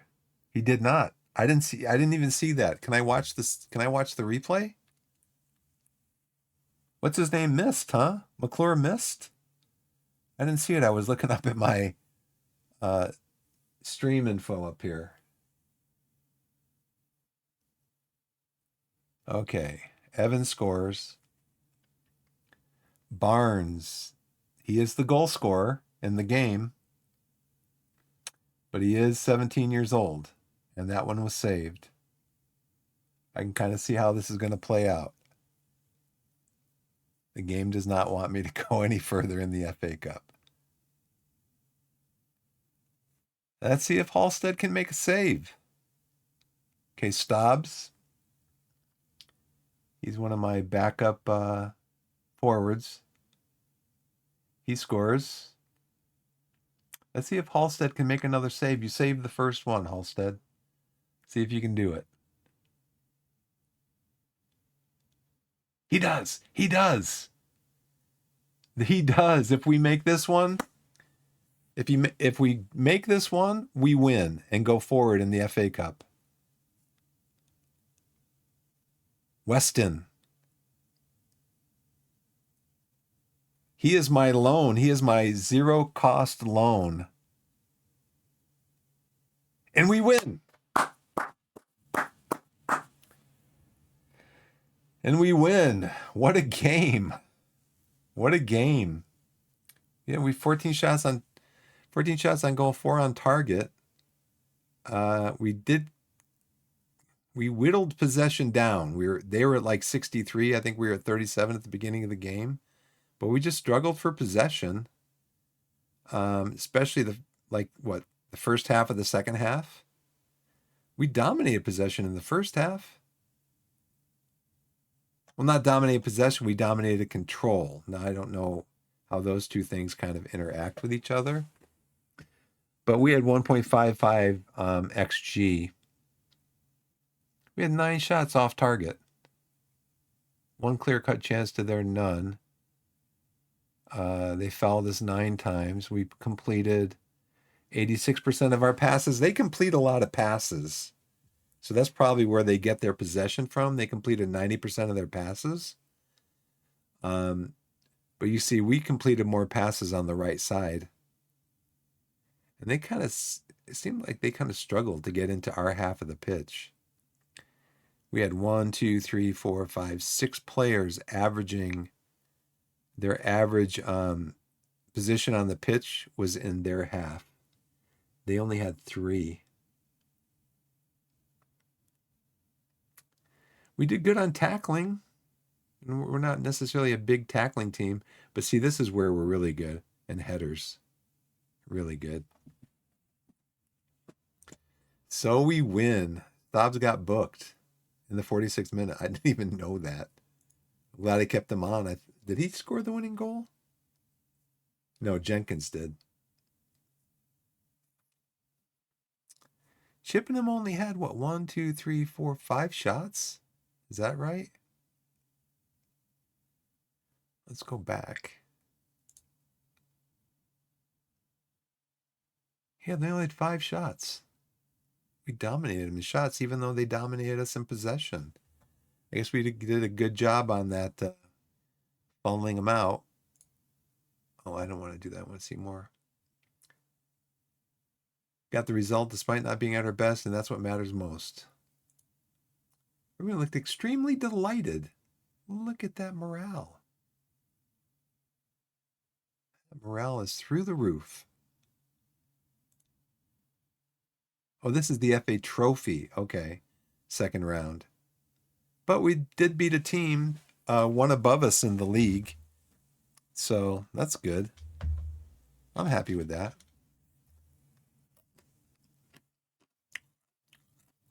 They're penalized on penalties by Torquay. 4-2 penalty shootout victory over Chippenham Town in their English FA Trophy second round game at Harden Hewish Park this afternoon. Young striker David Barnes gave Torquay the lead with a good header from just inside the 6-yard box in the 74th minute. First score of the game, 74th minute.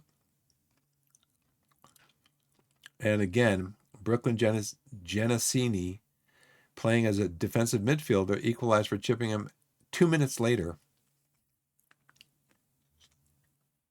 In the shootout that followed, it was left to young fullback A.J. Weston to keep a cool head and smash home the winning penalty for Torquay. Yeah, Stobbs missed. No, Barnes missed. That's probably not good for his confidence. But he was the player of the match. Yeah, Ash, Barnes missed his penalty. But I'd pick him again. Hopefully the confidence that he gained just from me picking him will help him.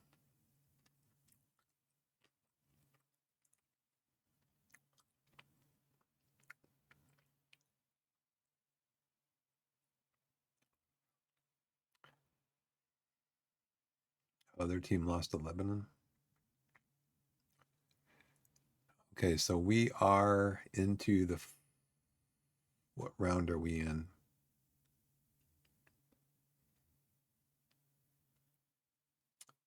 So that's actually 4 wins in a row for us. FA Trophy, second round.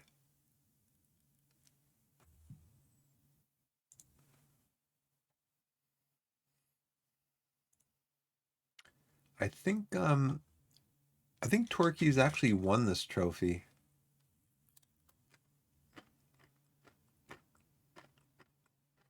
Youngest goal scorer, David Barnes at Chippenham. That was today.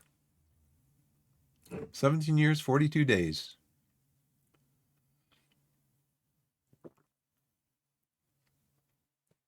That should give him a lot of confidence too. Let's see. All right.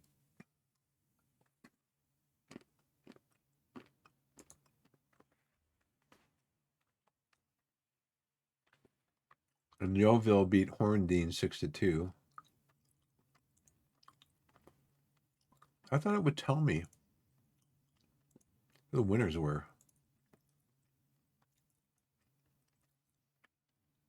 Oh, past winners. Okay.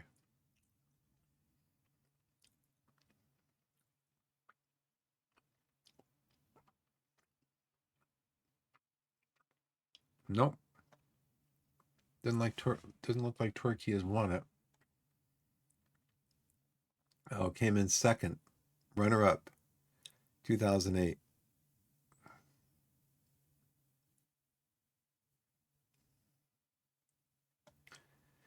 So, is this cup among the lower divisions in English football?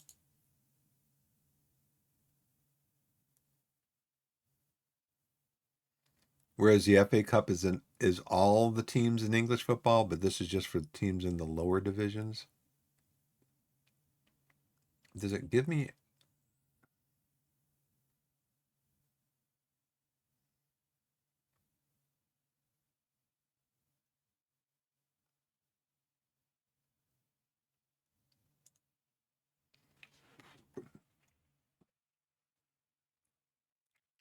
Second round specific rules.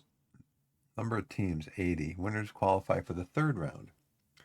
Penalty shootout scores are level after 90 minutes. See, I didn't even know this was a cup competition. 3 subs can be used for the maximum of 5 named. Winner prize money. So we won, so we should probably get what, $4,700?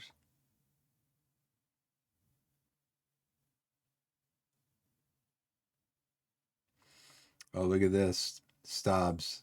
He got a yellow card today. So if he gets another one, he's going to get banned for 1 match.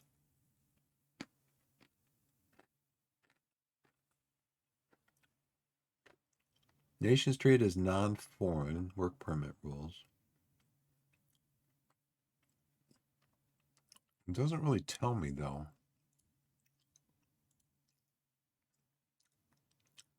Oh, winning. So if you're in the second, your money goes up after you. The final, wow, 75,000. That's what we need to shoot for then. But it doesn't tell me what teams are in it, what divisions they're in.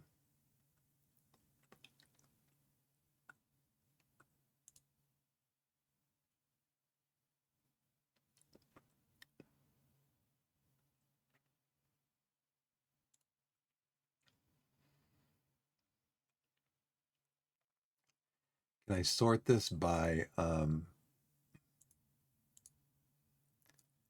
Can I sort this by what division they're in?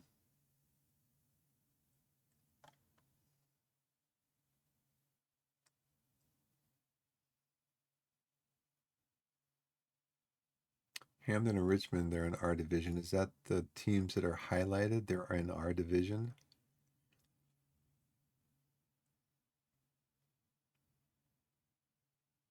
Tavistock. They are semi-professional.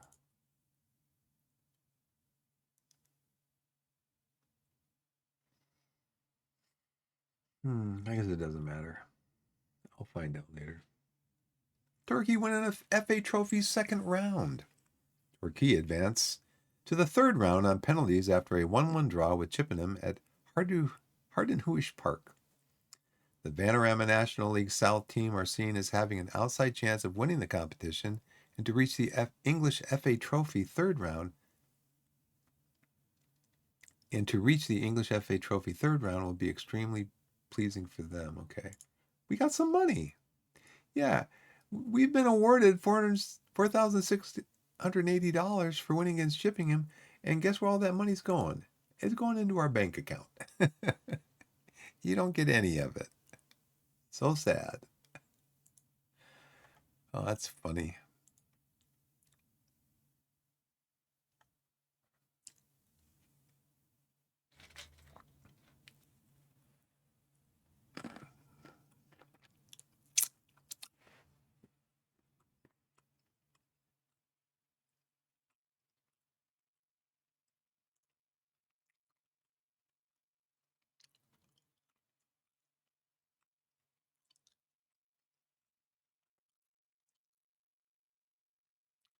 Can I look at this?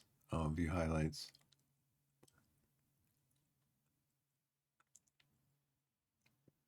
Oh, cool. All the stats. So this is averages, right? 26,900 total attendance. I didn't even look to see where the game was being held at.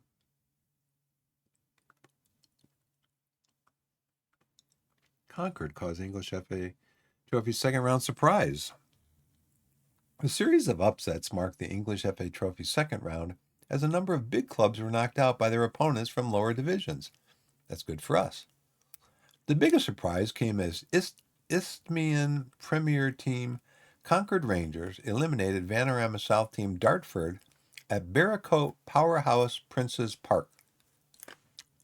Workington also caused an upset as their fantastic penalty shootout win over Warrington Town at Borough Park sees them advance to the third round. Elsewhere, there are wins for Dover Athletic, Taunton Town, Hastings United, and Dulwich Hamlet. When's our next game? 2 days.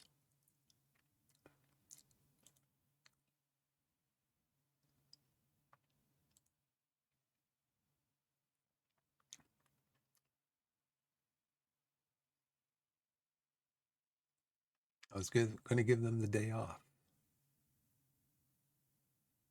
Where's training?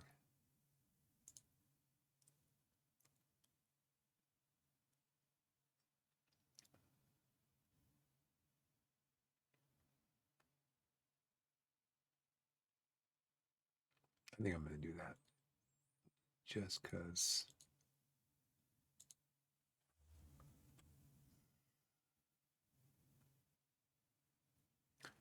Oh, what's this look like up here? These guys are back to light, medium, light, heavy, heavy.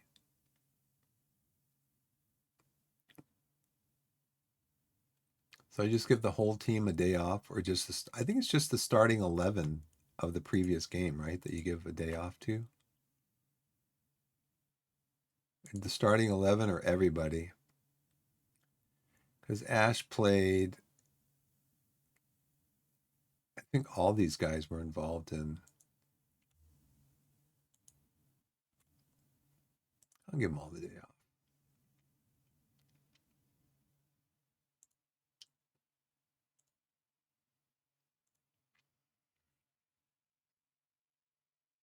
I'll see if I can maybe rotate everybody back in.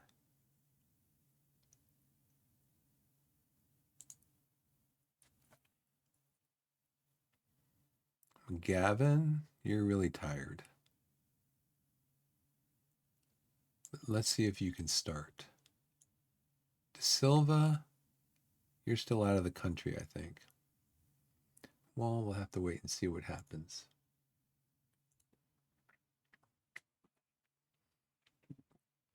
Again, yeah, if anybody has any input, happy to hear it, because I am sometimes floundering, trying to figure out what all this is going on in here. But Barnes became youngest ever FA Trophy goal scorer.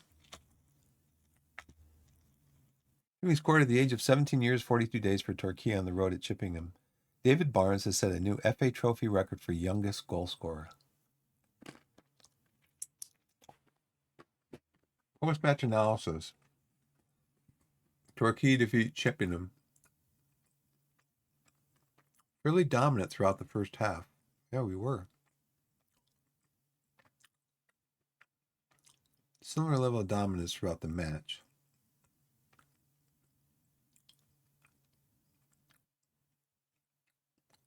I don't know the change right there. Except we did go to an attacking. We did go to an attacking at some point in here. Then after we scored it, we went back to a balanced, I think it was.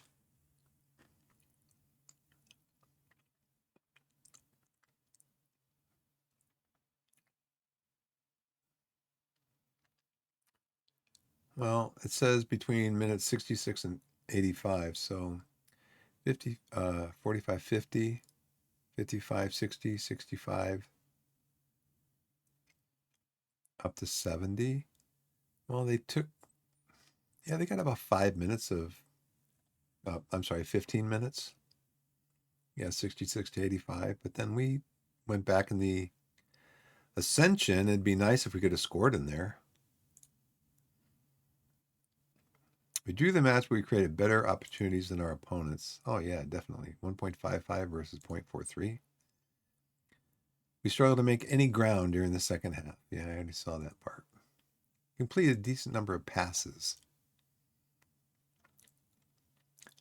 Dawson's really good. 50 passes attempted. He completed more than half of them. Stobbs.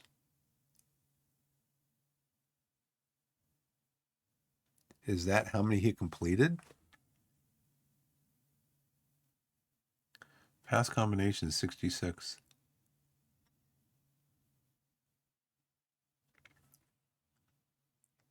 Our combinations are generally completed in the middle of the pitch. Dawson with the heart of everything good, exchanging a total of 107 passes with his teammates and linking up with 10 other players. Okay. They completed 474 passes.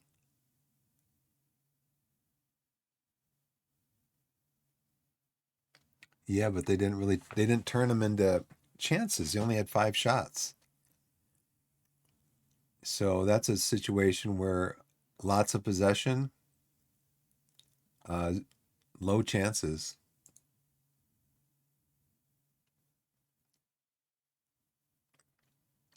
For upcoming first team matches. You got it.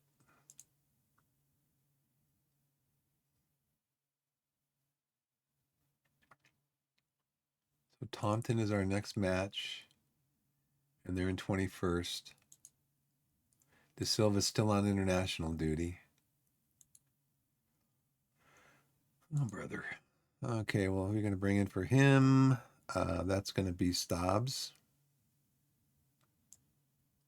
on the left. Looks like McGavin will be able to play a full game.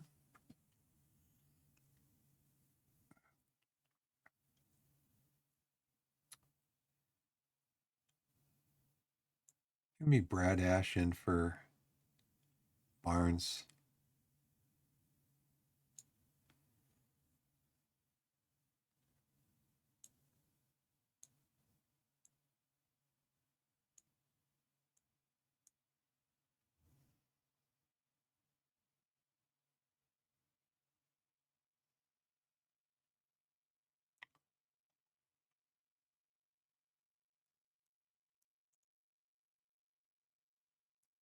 Still got a couple of days to rest for the match, so hopefully these guys can come back a little bit.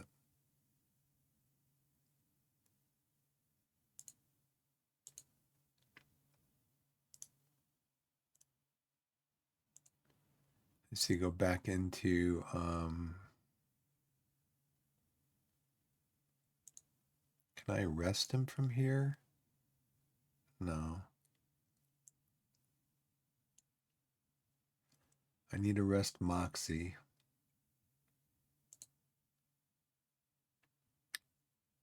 Let's go. Let's clear this. We're going to rest Moxie. I'm going to rest Asa Hall. Rest Lapsley.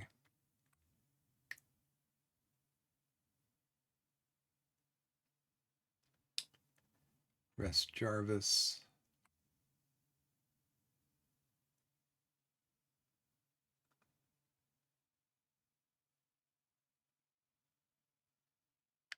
Jenkins Davies also. Well, let's rest them.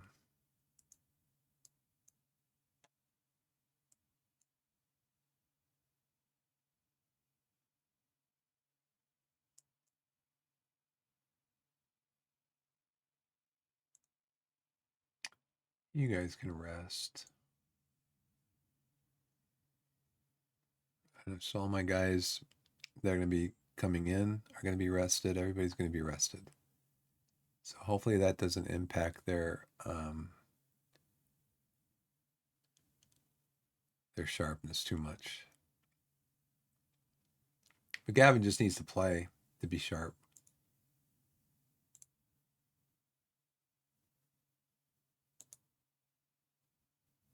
Oh, I don't know how to use the screen yet.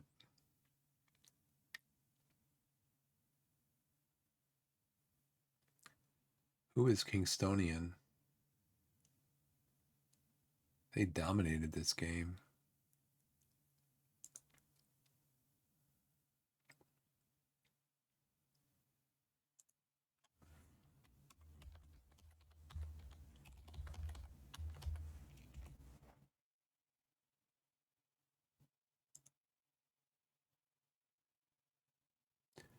They are a continental something professional. Oh, professional status, but they're semi-professional. They're loyal in continental competition. And again, if you look at their schedule, looks like they're only in there to knock teams out of the FA Trophy or the FA Cup. They don't have a regular schedule set up. So, but they played against them. Taunton Town did, and they got dominated.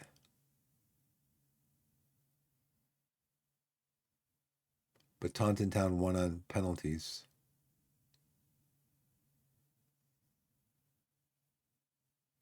They played a 4-4-2. Taunton Town played a 4. Oh, they played a 3-4-3. 3 at the back. So we should be able to exploit that.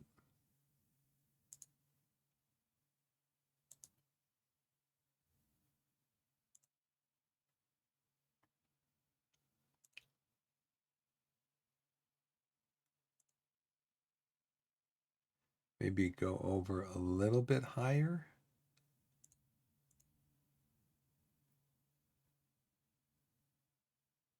Take short kicks, distribute to the flanks. We don't know yet whether we're going to trap outside or inside.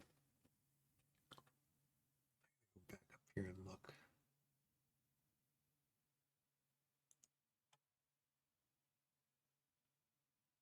That's something I'm going to put in my list here. Things to remember about this. Again, because it just seems so counterintuitive to me.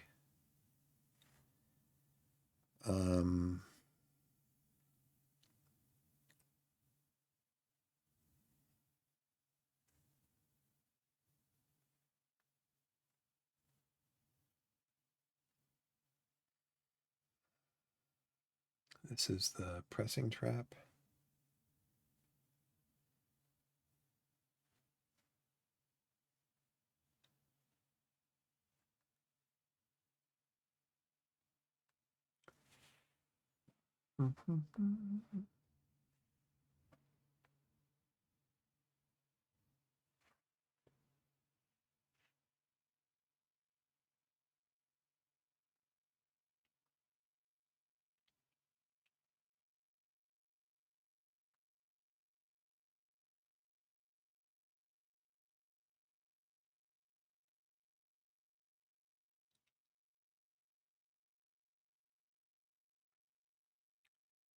Big, based on height,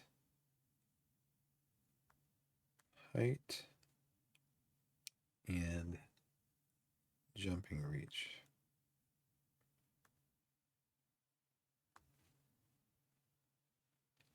Got it. I'll just be referring back to that again very quickly.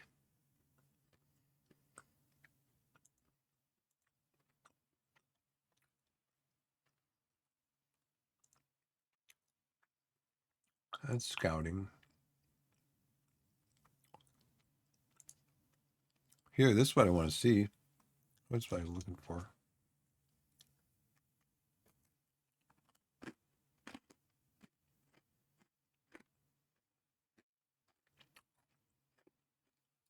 Yeah, their overall statistical performance is a lot weaker than ours.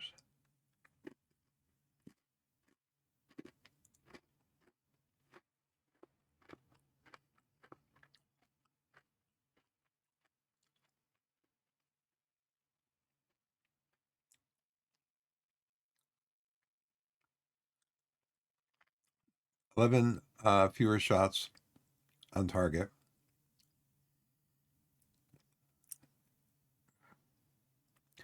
Expected goals against, almost half a goal a game expected against them.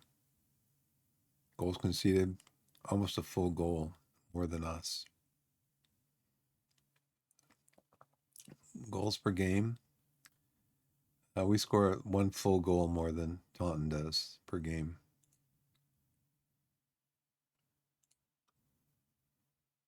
Scoring. We are high scoring, clinical shooting. They are low scoring, wasteful shooting. These are kind of the, I don't know. These are kind of the trap games, you know?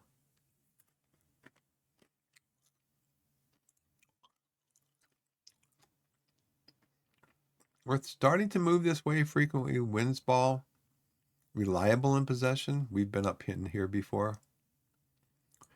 That's why I'm changing this. That's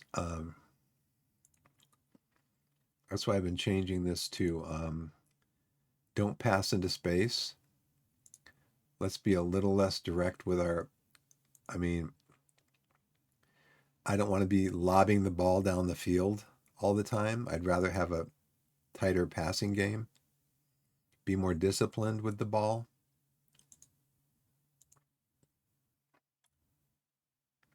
So that's why I have that set that way.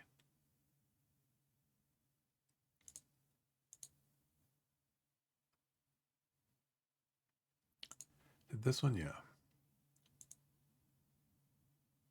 I want to try to keep better possession. You're aggressive, clinical shooting. They are passive and wasteful. Goals from set pieces. High number of set piece goals, high number of set piece goals conceded. Which I don't know why that is, because we have tall central defenders.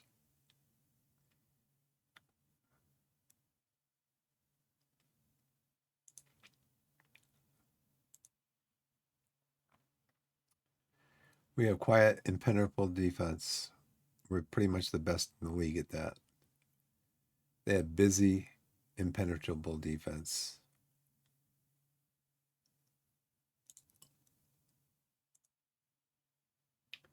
Let's see. Match preparation. Match prep. 6 positive, 4 negatives. They want me to do a low block. Okay.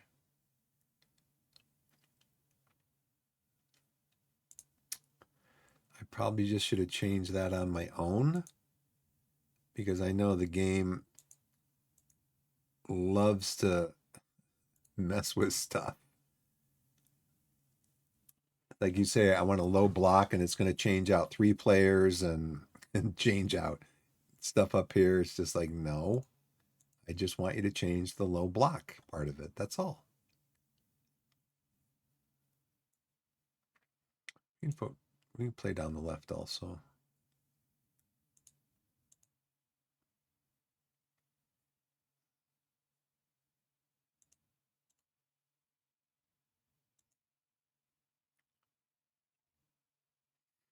So we have Levitin for goal. We have Ashen as a forward. Jenkins as a midfielder. Martin on the left for Weston, and Booth to cover. Booth can actually play. He's competent on the right. He's natural in the center, but he can also play midfield. So he covers a lot of bases for us.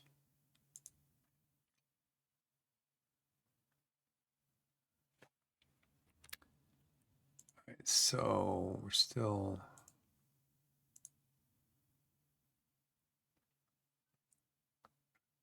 training schedule. Taunton Town, match review, recovery. Dartford, recovery, match review. Bath City, recovery, match review. Okay.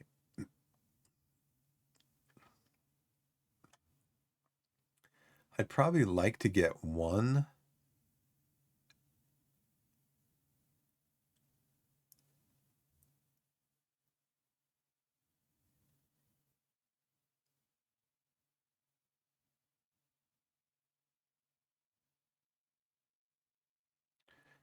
I'd like to get one finishing in here.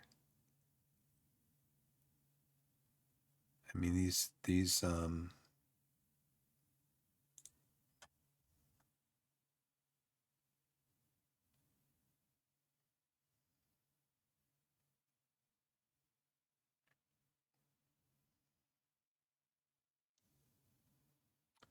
why do you want me to replace Jarvis? He's my best scorer. Why do you want to add him into the team? Darren Mills. He can only play one position though. Jack Stobbs can play on either side. Darren Mills only plays on the left.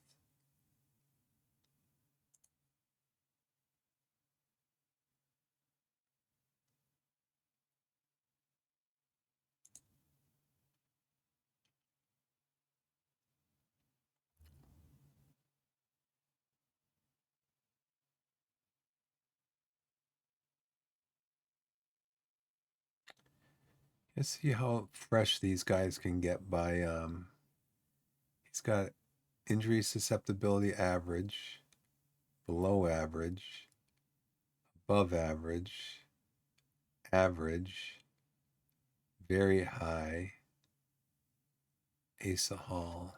So we're gonna rest him to see. Let's see how he responds to getting rested.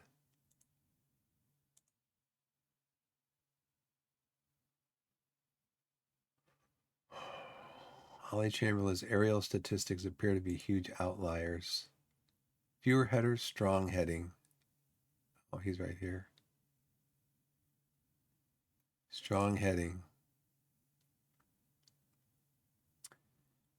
Who is he though? Ollie Chamberlain.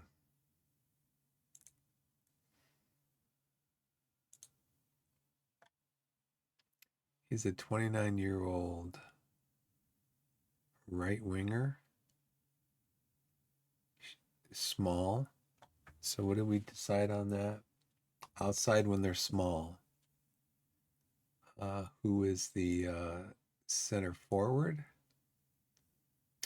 He's 6 foot. He is jumping reach, right? He's got 10. He's 6 foot 10. He's 5'9" and has a jumping reach of 12. Mayday, Marcus Day. He is small, has a jumping reach of 3. So I still think we shepherd him outside, right?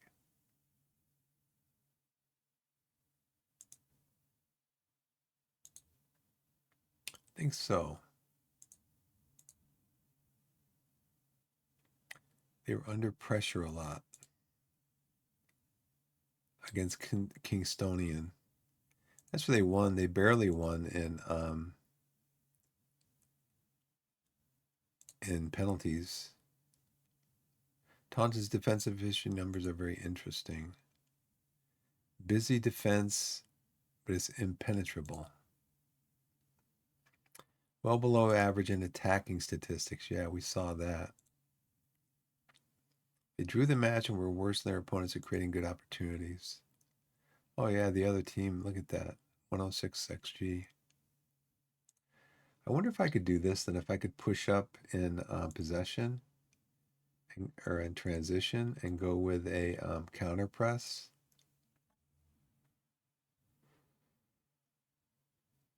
Initially, since they're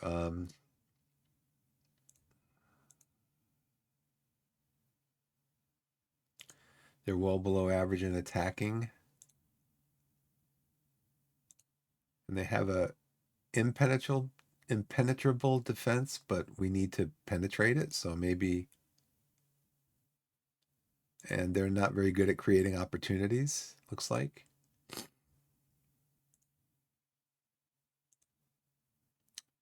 I would recommend that you automatically make any first team. Yeah, let me decide that. Professional contracts, I will do that as soon as you give me some money. Charlie Tully on loan. He's scoring a hat trick. I can put him on loan list. I know he's an important player. Remind me in a week. I know he's doing good. Look at George Savage. But he's still only a 1-star. Lee Ji Hoon. Okay, remind me in a week. They're the squad's behind you. Kenny Griffiths, remind me in a week. I need my coaches here to coach the team. Team cohesion, very good. Club atmosphere, very good. Leadership support, good.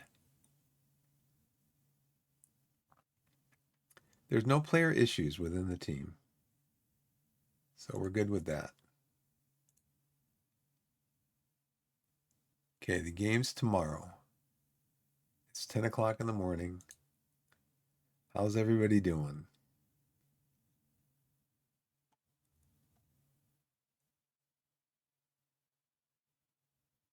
Okay, he's still under heavy. Well, I guess it can be a game. These guys can be a game time decision, I guess, right? Do we have any we're playing Taunton. Is the under 18s playing today also?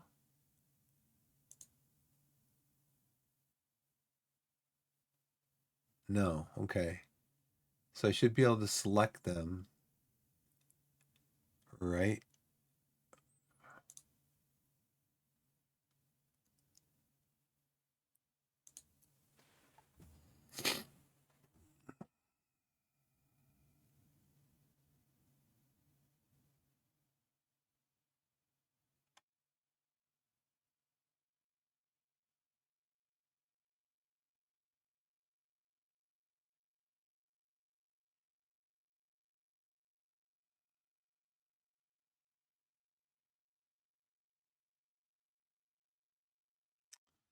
Can I have Barnes? Yeah, the other thing is Barnes can only plays one position. Ash can play center forward. He can play attacking midfielder.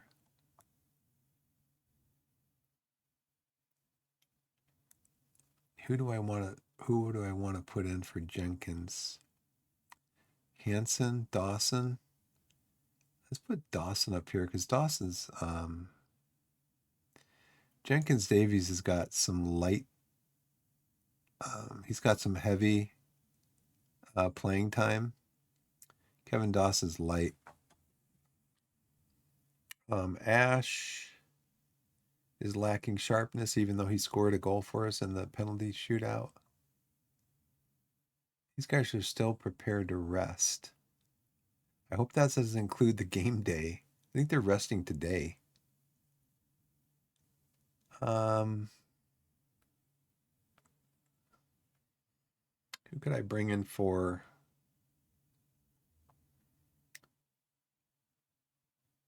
Marshall is below average risk. Moxie's above average. They both have heavy.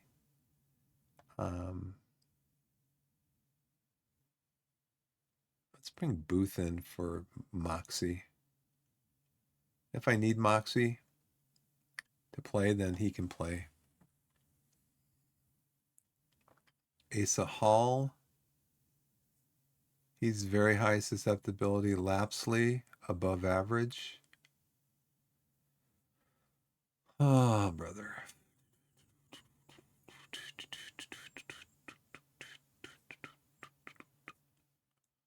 I'm going to take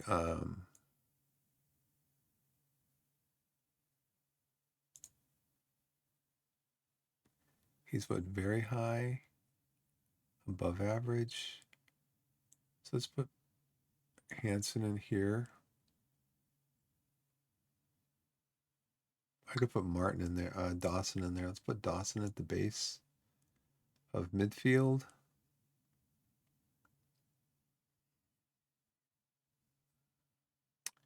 Krask has had heavy. So who would I put in for Krask if I need Tomlinson? He's the only one.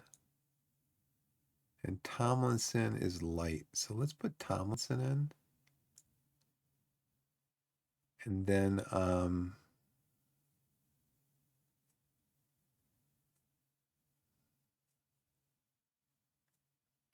Booth, I think, can come over if Tomlinson needs to go out. And then Moxie could come in for Booth.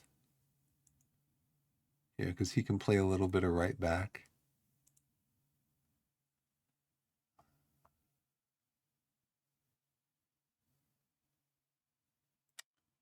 Weston. Martin.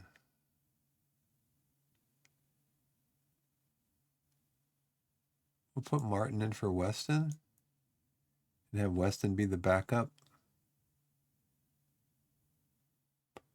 Lapsley, above average. Could always put Hansen in for Lapsley and have Lapsley come in off the bench. Stobbs and Collins, below average. High for Stobbs.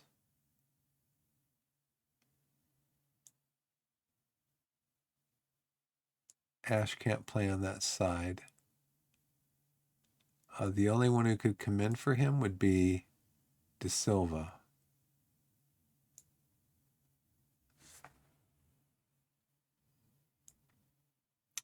And Mills, but I don't have a spot for Mills in the squad. Ash can't play on that side. Mills can only play on that side, but Ash can play here. He can play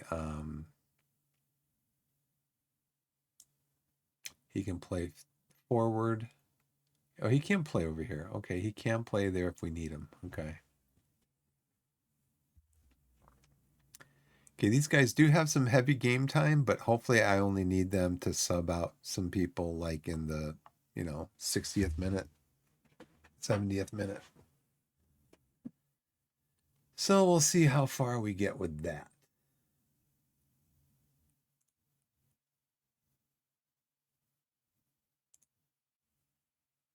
How does Twitch look? I've been streaming for 2.5 hours. Okay. Well, let's continue. Third round trophy draw today. Tully eligible for professional contract. I know. Give me some money, board, and I will sign him. Downs upbeat about our chances. Forwarding the following news article for your attention. Aaron Downs took several questions about the match. and how the team has been performing from the non-league paper and BBC Radio Devon in the build-up to Torquay's Vanarama National League South match against Taunton Town. Assistant coach Aaron Downs had been asked to attend the press conference in place of head coach Biff Gimbel, because I don't do news conferences and press conferences because I click on the wrong answers. And everybody gets mad at me. The non-league paper chose the main focus point for the conference with journalist Delroy Stewart asking, Taunton currently occupy 21st place in the Vanarama South, although just 1 point separates them from Havant and W, who lie just outside the drop zone. Do you think there's a chance Taunton could take all the points at Wordsworth Drive on Tuesday? Training has been excellent in the build-up to this one, and we're confident of securing a result. Leave me alone. We're going into the FA Trophy third round. Who are we going to pick? We've been fairly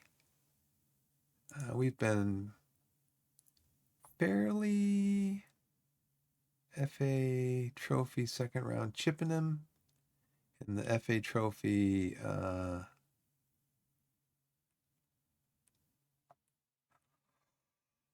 excuse me. Did we just enter the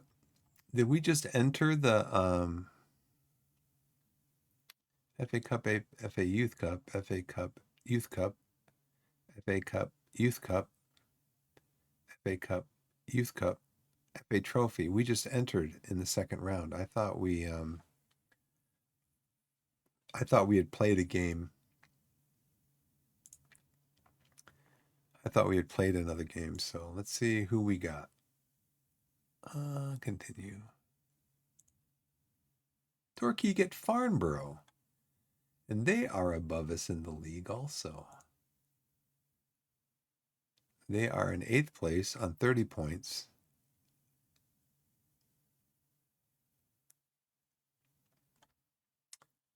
Who do they play this week?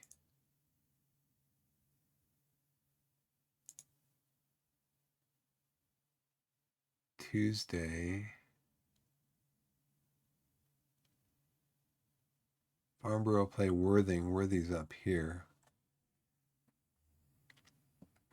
Okay, so we could go up to right below Farnborough and Maidstone.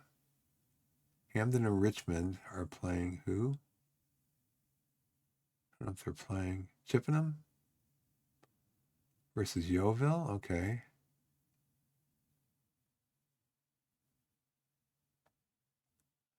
Well, let's see if we win. We get Farnborough, and when is that going to be? They're going to squeeze it in there into our already busy schedule. Let's see, FA Trophy second round. No, that's Youth Cup. FA Trophy third round on December 9th. That's good because at least it's already been scheduled. It's not just being crammed in there. Oh, by the way, you got an extra game next week. What?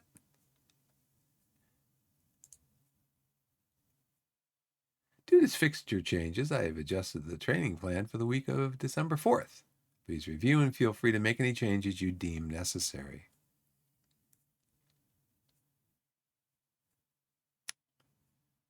So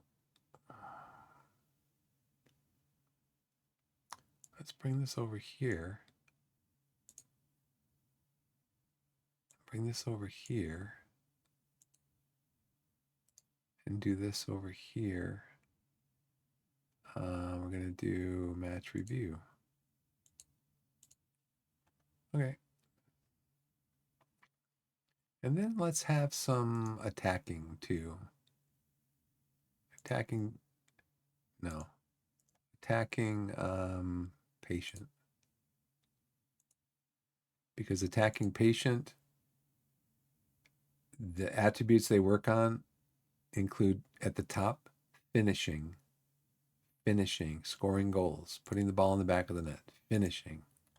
Let's learn to finish our shots and get them in the back of the net. Let's see.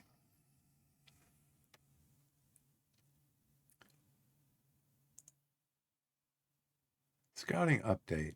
Don't have any money. Recruitment focus update. This is how good my my scouting team is. I've had this up here for about a month now. We're consulting our own staff for initial recommendations to try to find another central defender, another center back. And I've got no recommendations yet. Saving game.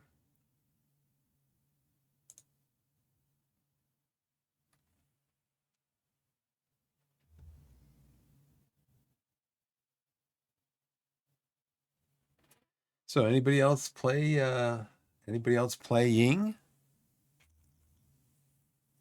FM right now?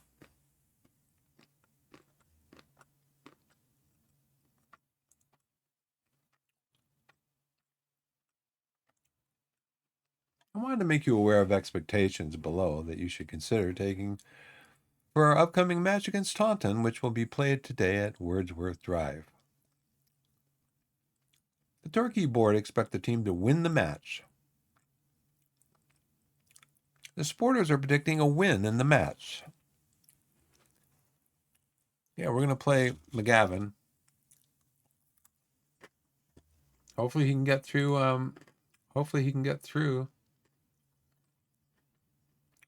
90 minutes. We're trying to keep our players that have a high. I'm probably going to have to sub him out because right now he's lacking match sharpness, and he is not at full health yet.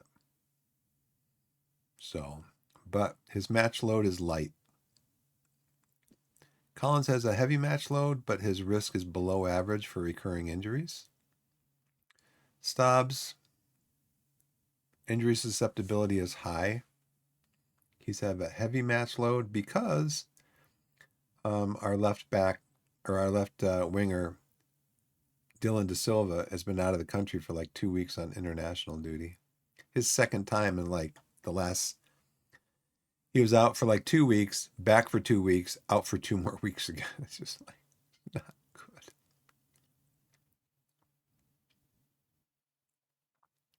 And I'm trying to rotate these guys out that have heavy.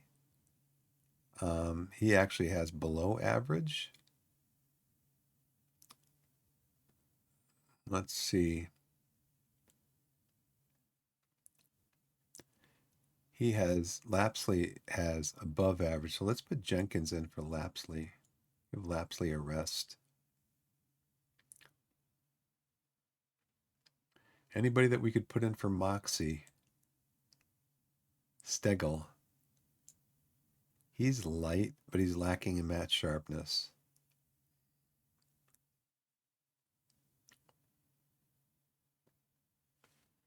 So we have our goalkeeper. We've got a forward. We've got midfield. We've got left back. And we've got a center back for backup, for substitutes.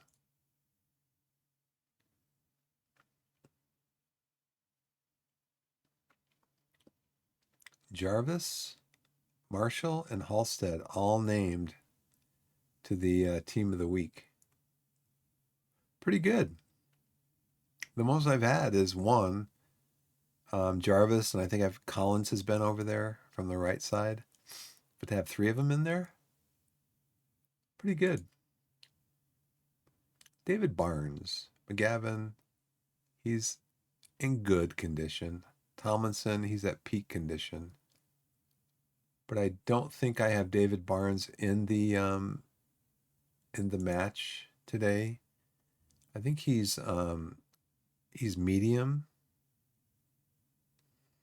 I've got Ash in here because Ash can play multiple positions. So we have more flexibility with him.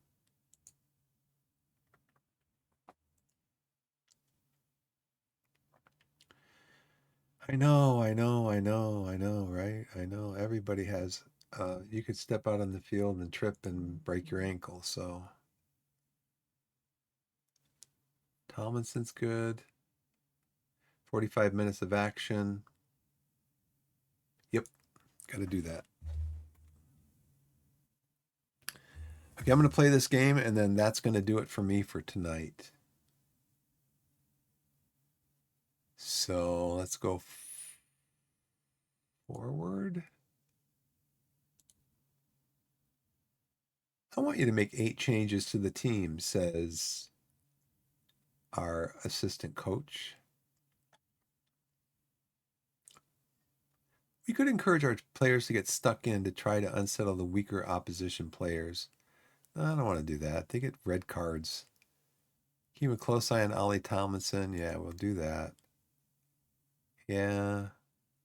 Yeah.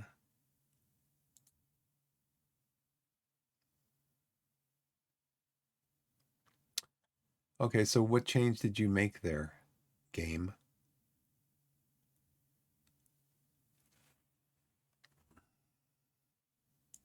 Oh, because I said, oh yeah, I know Ollie Tomlinson is, you know, I know he's, but don't take him out of my lineup, game.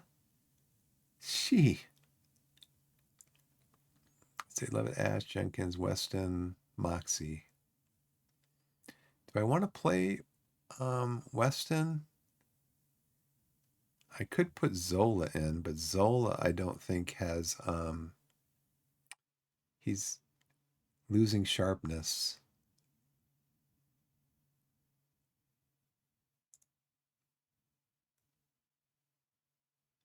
Yeah, let's put Zola in for Weston. He's probably going to be nervous. He's going to be nervous because he's like, I'm losing sharpness. The game says it. The game says right down here that I'm losing sharpness. I'm nervous. Eee.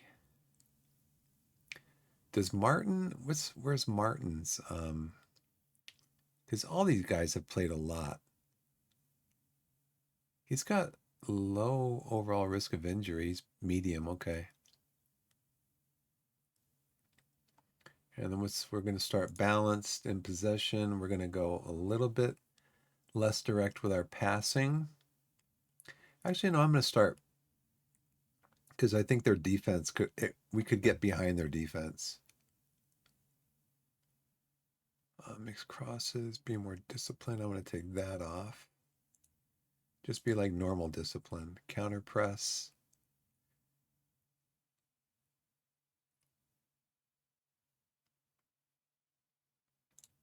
I'm just going to take that off. If we can exploit them, we will. I think maybe that's what it said, right? That we can exploit them.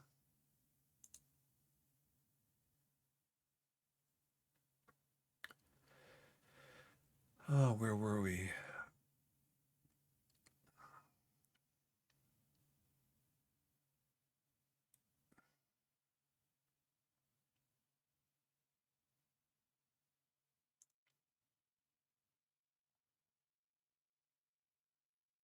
I know I read about something about that. They're performing well below average in attacking statistics. They do have they're busy defense but impenetrable. So I'm not sure what busy defense means. What they kind of move around a lot. They move around in position or they get out of position or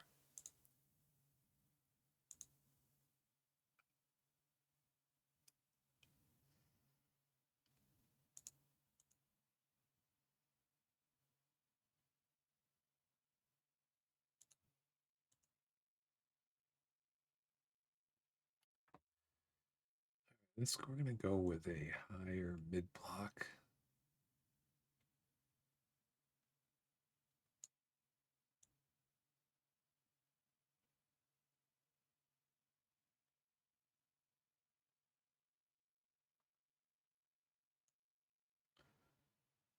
Let's see.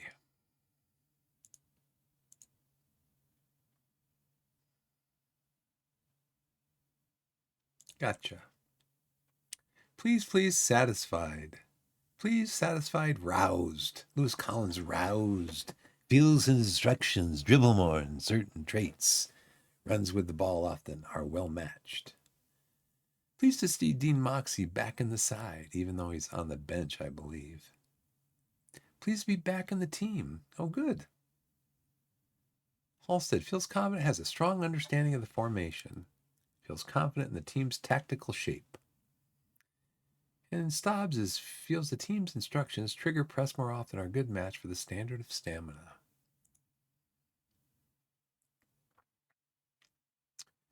So they're Rabbi Manzamba, Marcus Day, and Chamberlain. So I'll have to check that because I can't click on anybody here. Let's keep the run going, shall we? Looked happy. Everybody else is composed. All right.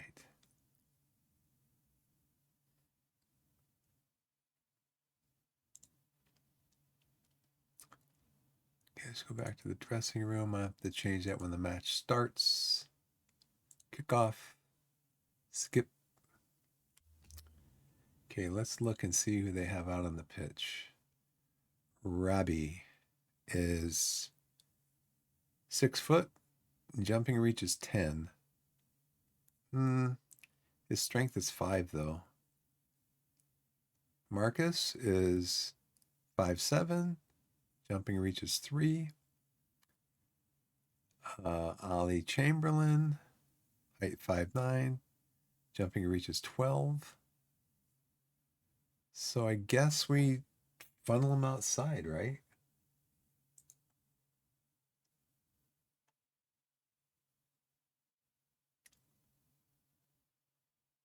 Okay.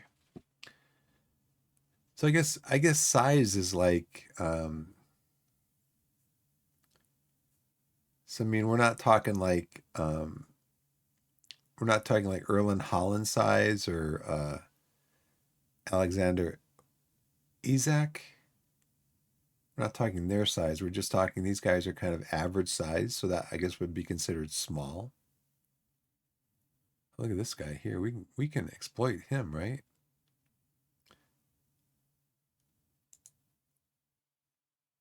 He's a center back, but he's really tired. Interesting.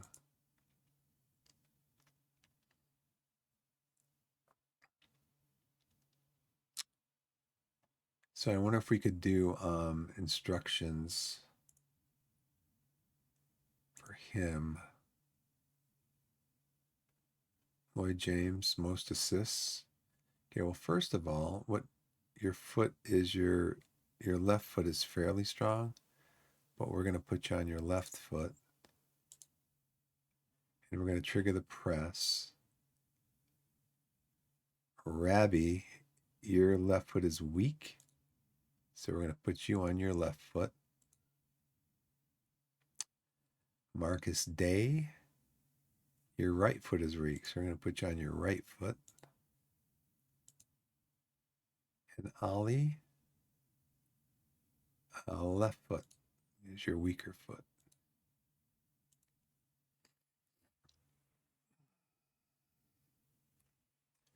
So how can we exploit him?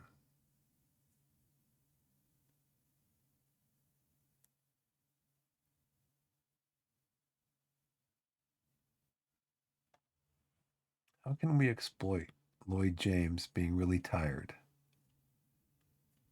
He's a central back, so maybe we play up the middle. Let's see, our tactics. Play through the middle and try to exploit him being tired.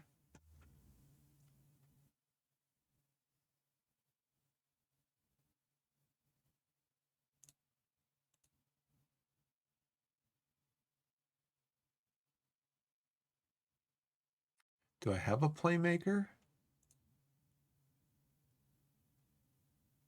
Ball to ball midfielder. What if McGavin can play? Deep lying playmaker.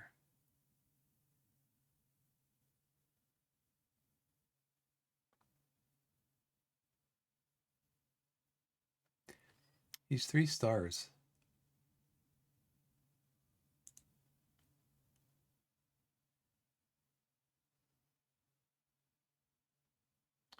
So let's do that and then distribute to the playmaker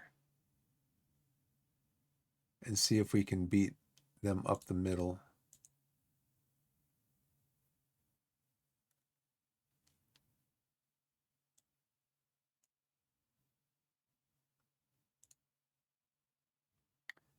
So let's see if we can do that and confirm changes. Keep an eye on our possession.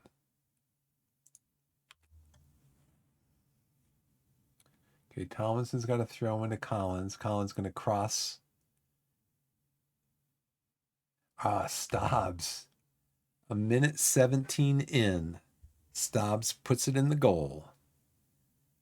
And McGavin, he's... Nice job, boys. Nice job. I wonder how we got up there, though. How we...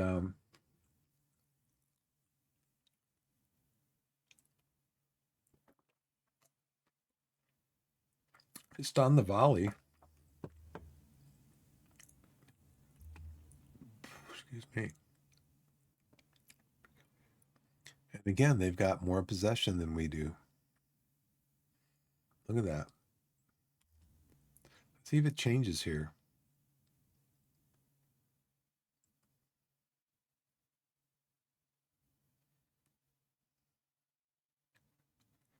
See, are we getting any love up the middle?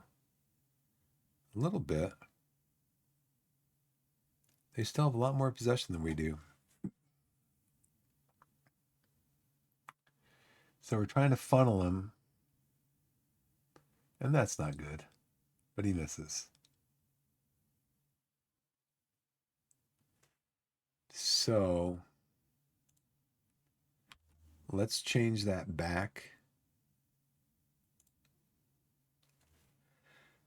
Let's change our in possession. Let's go to the... Because this is what we know, basically.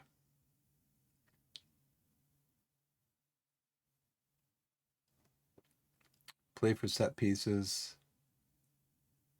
We're going to distribute to the flanks, take short kicks, distribute quickly, counter,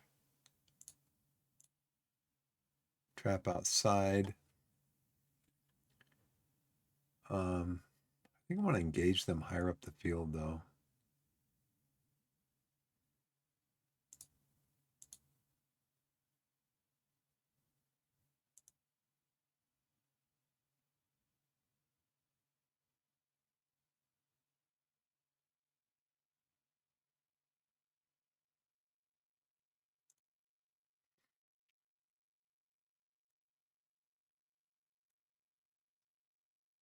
Oh, boy.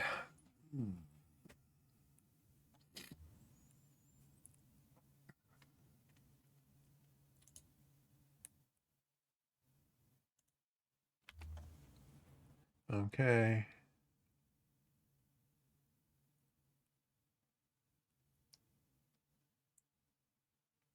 Okay, here we go. Collins got the ball. We cross it over again. He gives it to Hansen. Hansen gets it into McGavin. McGavin is... Dawson is a distributor. So that's going to be a corner. And McGavin's delivering the ball to the center of the box. Didn't get it high enough.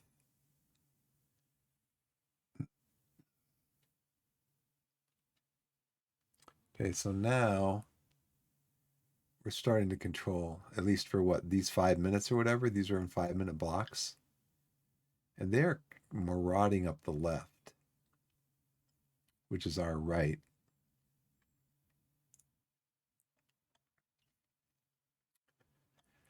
Okay. So that's Collins and Tomlinson.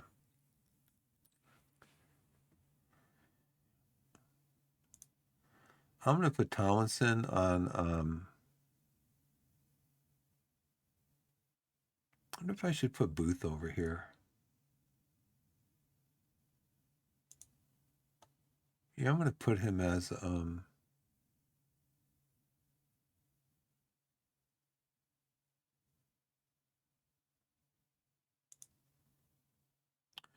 just going to put him on defend.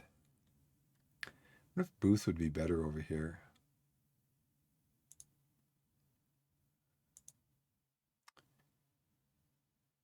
He's 1.5 stars, where Tomlinson is. Maybe switch them. Tomlinson likes to be central defender anyway. Booth will play anywhere.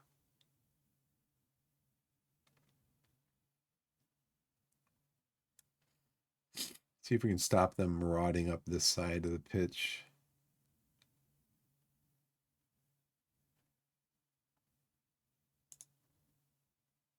Let's get a shout in there to encourage.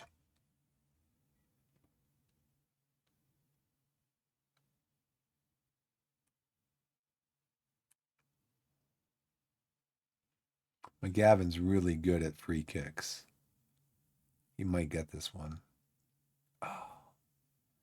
He got 2 in our first game from 27 yards out. He's really good. Here we go again. Here we go. Here we go.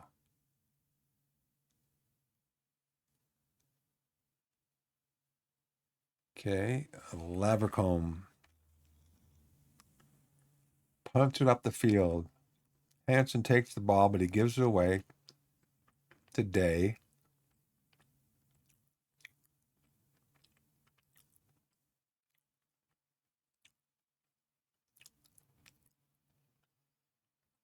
Come on, guys.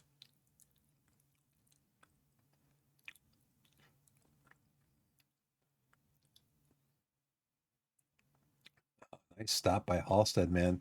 That's how he got his he was on team of the week last week. Halstead, the goalie. Making a good stop. To corner with a minute to go in the first half.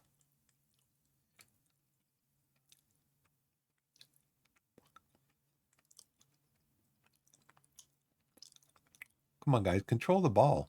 Control it. All right. Over the goal. I don't want to watch this. You guys had your chance.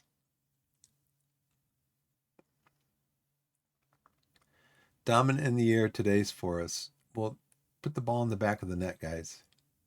They got higher XG than we do. 47%. Okay, so our possession, it seems like it goes that way. The other team has a lot of early possession, and it tends to come down towards halftime.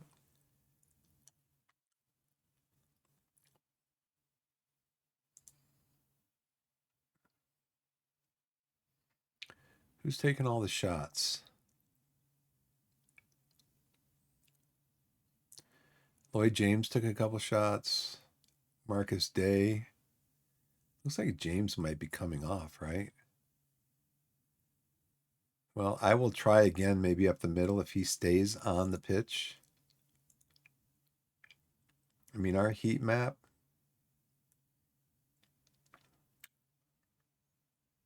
Spending too much time back here.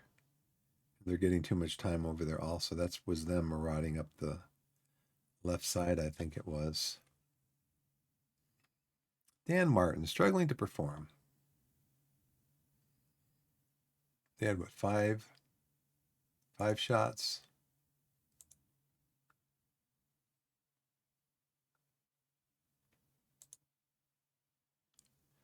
So he had 2 shots.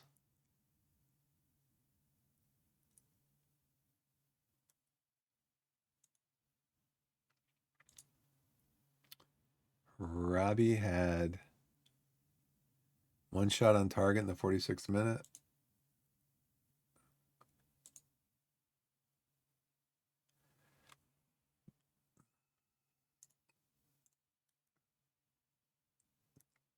Shot missed the target. I saw that one. Shot blocked.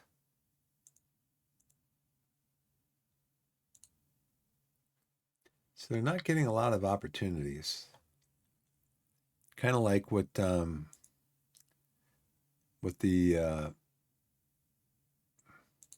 scouting report said. Let me find another gear, guys. Do I need to take anybody off? Gavin? Oh, yeah. They said 30 minutes for him, right?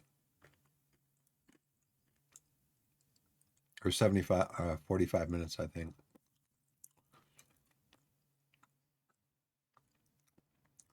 Lewis Collins is having a good game. Jarvis is playing okay. His XG is only 6.0, though, 6.8.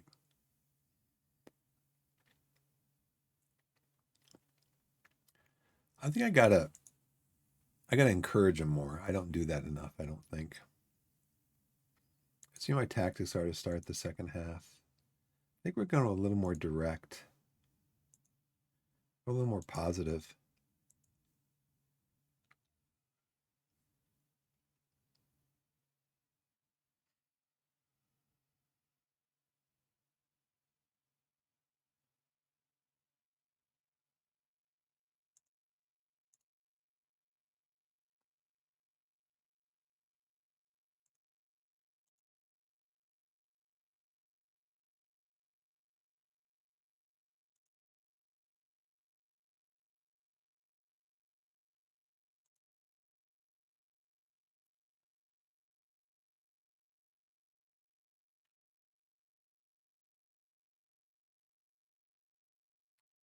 Marley Rose is 5'10".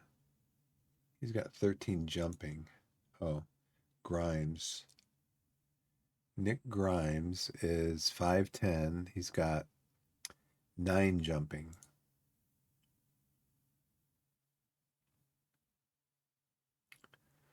Ball. He's a wingback. He is 6'2" with 12 jumping. Evans is on a yellow card. He is 5'11" with 10 jumping. I'm trying to think how I can exploit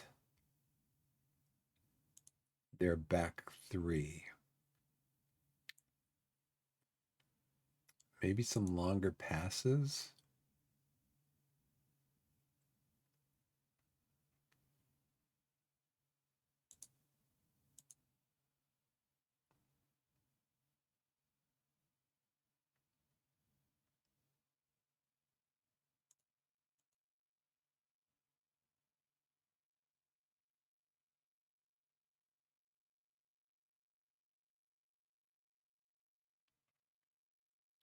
We'll look too at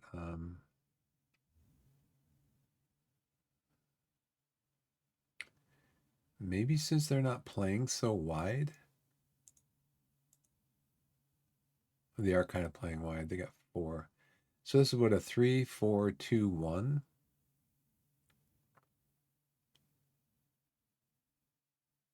So basically, I have to get the ball over these guys if I'm going to do that. He's 5'10". Bell is 6'2". And James, he's the one that's on the. He's 5'11". Mares is 6'4". Oh, big guy.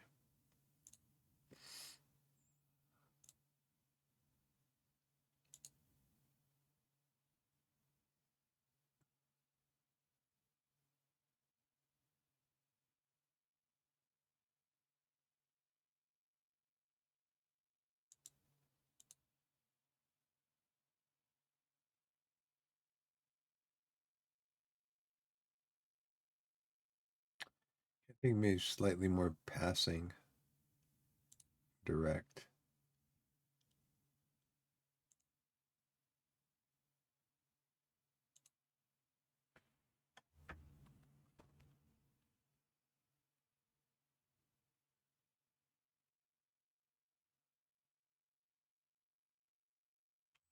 What is Will Jenkins Davies saying here? Struggling to meet the pace of the match. Why? Let's encourage. Okay, we're going to throw in.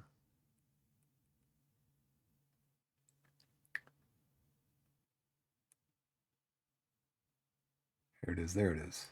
Collins gets the score.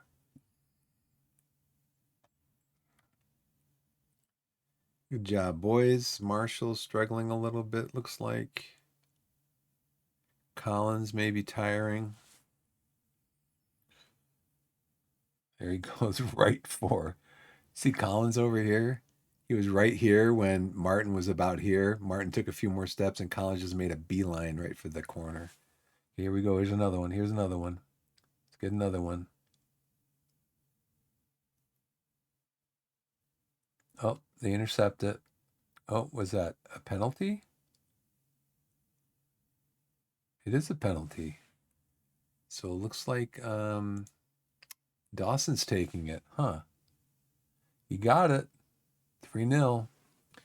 Okay, we're on 60 minutes right now.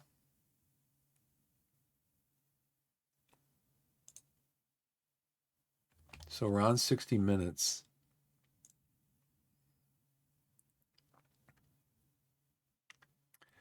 I'm not going to take somebody off for being complacent. It's like, get your head in the game. You guys are all having a good game, so I don't want to take them out. I mean, really, I don't think I need to take anybody out. But I think I'm going to go back to a balanced in possession. We're going to go slightly less direct, slightly lower tempo. We can still play for set pieces in transition. We can still counter.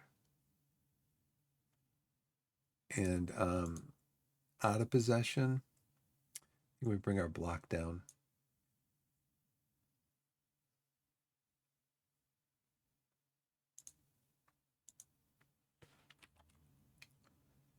Look at match stats. Still, they have dominant possession. They have 6 shots. We have 12. On target 7. Our XG is 2.29. Corners, fouls. I mean, they're fouling us a lot, which is what teams do when they have a lot of possession. But they can't control the game. They try to control the game by fouling.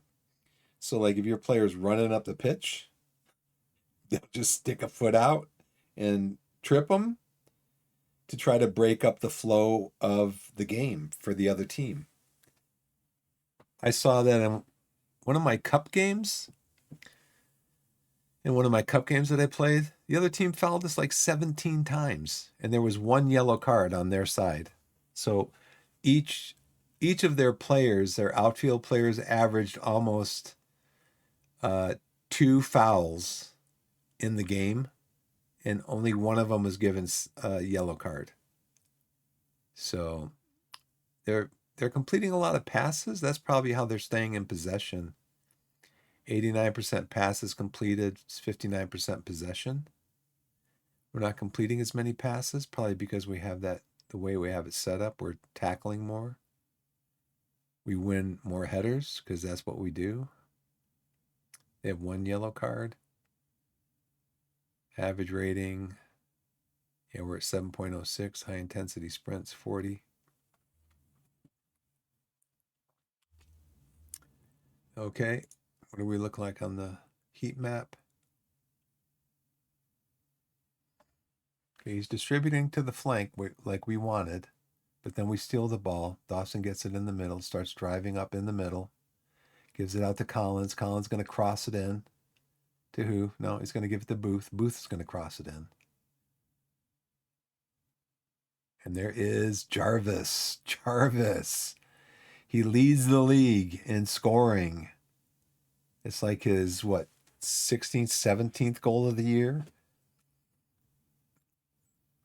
His heading is deadly. I mean, he's basically unmarked. He's just setting himself up. He's just setting himself up for the Let's see if I can do instructions here. Let's drop the tempo down, waste a little bit of time. We can probably, and we'll keep our width the same way it is. We can hold our shape now. We'll slow the pace of the game down. Let's see if that's going to be enough to see us out. Let's encourage the team. Okay, they get a corner. Keep a clean sheet, boys. All right, good head away by Jarvis. He's a header. He heads the ball. That's what he does. And they missed. It's a goal kick. Okay, you can see they're controlling the middle of the field. Now, see, I'm not sure what these are. If this is the whole match or is this just like the last 5 minutes? Like these are 5-minute intervals right here. So you got the beginning of the game 5, 10, 15, 20, 25, 30, 35, 40, 45. And so these show you in 5-minute increments what kind of control you had in the game. But I'm not sure what this is here.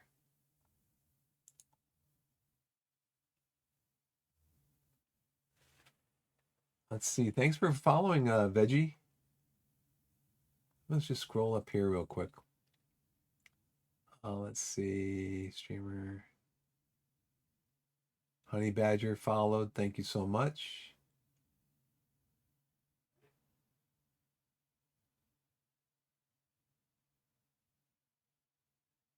And then Honey Badger had to leave.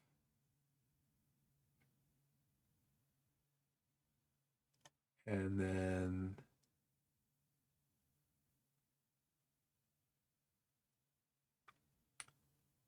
we got a follow from Veggie. We got a follow from Lomas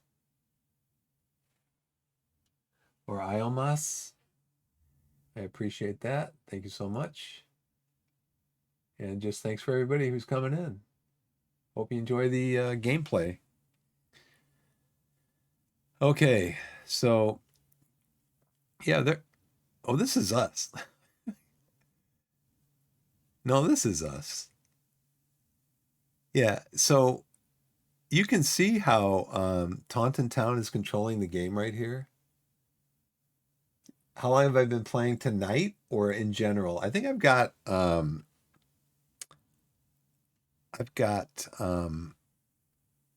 on one second. What does Steam say? I've got 100 hours in the game. But that's kind of stop start. This save right here, I've got about 20 hours in it, maybe 24. But again, I'm just taking my time because I'm just trying to learn. But I think I first got FM 2018. It was free on Epic Game Store, and I played it some. And there's just so much stuff going on, and I didn't take the time to dig into it that deep. And then we had a baby in January of 2019. So again, it's just kind of, I retired in May of 2019, but at that point I had a 5-month-old at home and I'm stay-at-home dad. And then they're on the Epic Game Store. Let me see which ones I own on Steam.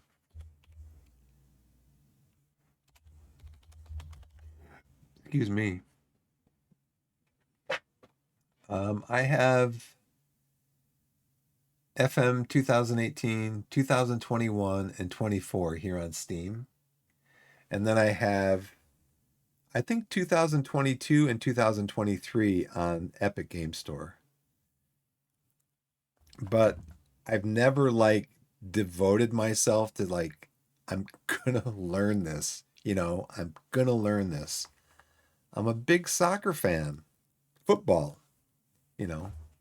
I live in United States, so I'm a big fan of the game. I love the game. I think it is the beautiful game. And and so I'm trying to learn. I'm watching a lot of videos. Watching things showing how to do things and how to set your team up and all that stuff. But there's so many things. There's Oh yeah, I know. I Listen, I've tried to I've got one friend of mine on board with soccer, football. Um, but another friend of mine, he says it's like hockey. It's too boring. There's not enough scoring in the game. And I've sent him videos of some of the best shots that I've ever seen. And of course, I've seen them on TV because a lot of the best shots I've seen are in the Premier League. And and I send him the video. He's just like, yeah, but there's not enough scoring. I'm like, it's not all about scoring points. It's not all about scoring points. And he just doesn't get it. So I just kind of gave up on him. I'm like, yeah, you don't understand. But I love the game. It's awesome. I played a little bit of it when I was in grade school, but I played hockey. So I understand, you know, about scoring goals, about setting up your offense and your defense and your transition play and all that stuff. I understand those concepts from playing hockey. Yeah, I think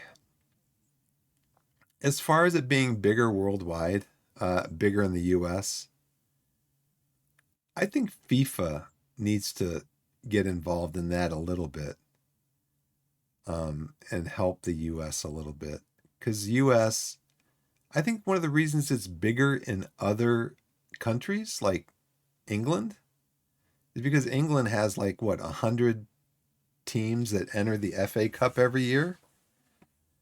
They have a relegation and promotion system, and so does every other major league in Europe. And the US doesn't have that yet because owners don't want to relinquish, like, if you look at American soccer, MLS versus some of the lower leagues, teams in the MLS do not want to go down to a lower league and lose revenue from being in the lower league. They do not want to do that. Relegation and promotion, the way it is conceived, like in European football, I don't think that'll ever happen in U.S. football because the owners don't want that. They want that revenue stream from being in the top, you know, football league in America, the top soccer league in America, and they'll never agree to, like, say, going down to a lower league. It'll just never happen. Yeah, hockey isn't a high scoring game. It can be, but it's not generally. But hockey has struggled here in the US too. I mean, the NHL has struggled with viewership. I think there was a few years ago, it didn't even really have a main like TV sponsor. This year, um, there was a lot of games on ESPN. It's had a resurgence. There's a lot of games on ESPN Plus here in the US. So it's had a resurgence, but there's like maybe 10 years after there was a strike, the NHL had a strike back in like 2004, 2005, and that really impacted the league as far as, I think, not just fans of the game, but also TV networks that were maybe thinking about, you know, getting them into a contract. And because I'm not sure, I don't know all the details, but I think it really impacted revenue as far as TV revenue that they would get. And I think it's been a bit of a struggle for the NHL to come back to where they are now. They're doing really good now, but I think there's a ways to go. I think they were saying they're going to raise their salary cap next year, by a few $1,000,000. So that kind of indicates that they're doing okay. Well, let's see about finishing this game. Torquay attack. Okay, Day's going to throw the ball in. Let's try to keep a clean sheet, boys. Keep a clean sheet. Okay, that is the Halstead. He was on the team of the week last week in the Premier League.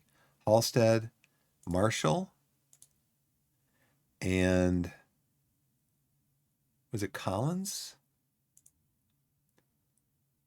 I forget. But anyways, this league here is Torquay. I'll explain some of that after the game, after this game is over. Torquay is in the Vanarama National League South. We got another throw. Oh, this is just a replay. I don't want to watch that. Torquay attack. Go, boys, go. Taunton attack. Foul. So we got some, we're getting some control in the midfield here.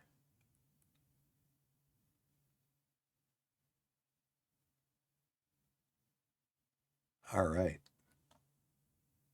Yeah, I know who Zealand is. Yeah, I've watched some of his stuff. I tell you, I watch his videos, his how-to videos, but he goes so fast. He did a Taunton save. Yeah, I remember that. I didn't watch the whole save, but I remember him playing Taunton. But he just goes so fast. The thing with me is that I want to see I think Work the Space had some training videos and also teaching videos, and so did Lelujo. But they get to a point where they just, I mean, you can kind of see them kind of slowly going through, and I'm doing this, and I'm doing this, and I'm doing this. And then they just get into their like gameplay mode, and they're just whipping around the screen. And I was watching Work the Space on YouTube. I actually had to slow the video down to like 50% speed, 25% speed, because he's just moving his, I need to see, where are you clicking? What are you doing?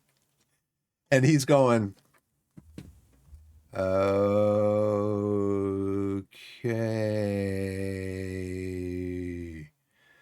let's go. Because I had to slow the video down to see what he was doing. Because like I said, they get started out, it's great. They're talking about what they're doing, how to set up your team and everything. And then they get into their own, in their own head, they get into their own game mode, the way that they're used to playing, and they just start flying around, clicking on stuff. Just like, no, no. Okay, we had 13 shots, 8 on target, XG of 2.55, 3 off target, clear cut chances 2, possession.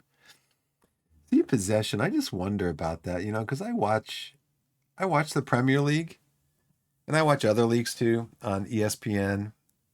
And yeah, it's as easy as breathing, you know.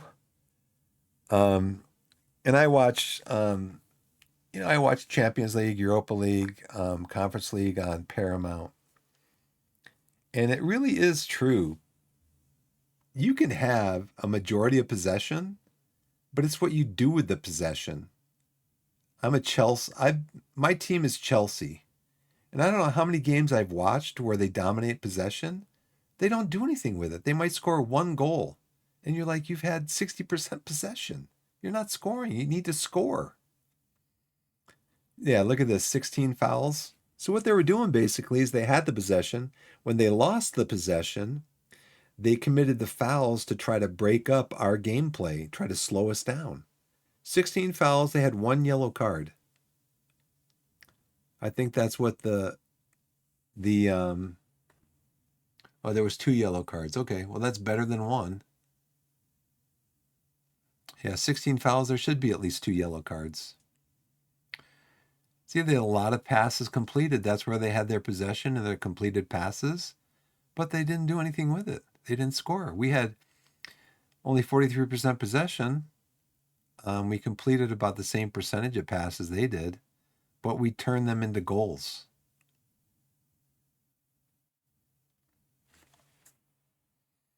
And then our heat map, yeah, they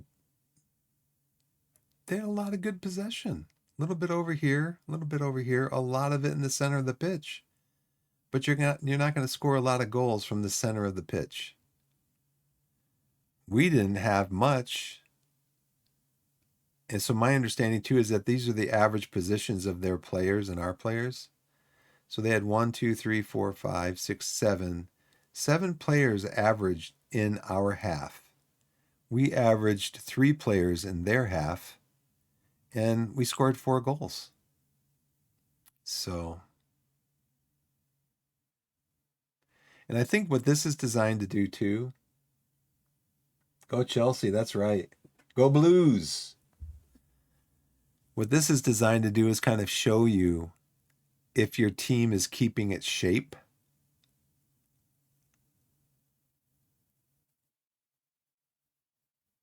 If your team is keeping its shape, our team kind of got spread out. And that's probably because I changed tactics around a little bit during the game. But we had a good game.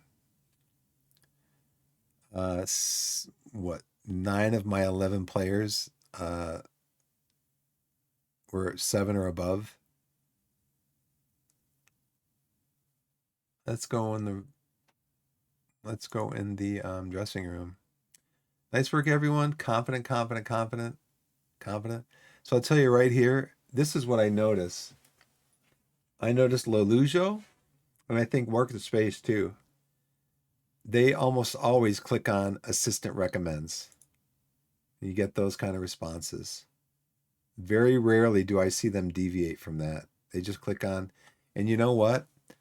I don't add any additional talking to, because when I do, people get messed up. People get confused. I just leave that alone. The assistant coach recommends it. That's what I click on, and then we move on from there. Hey, Ragtag, welcome back.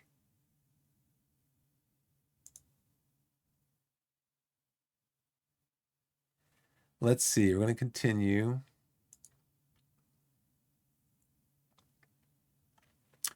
Okay, we're going to read the story about the Vanarama South. Booth gets 1 over on Taunton.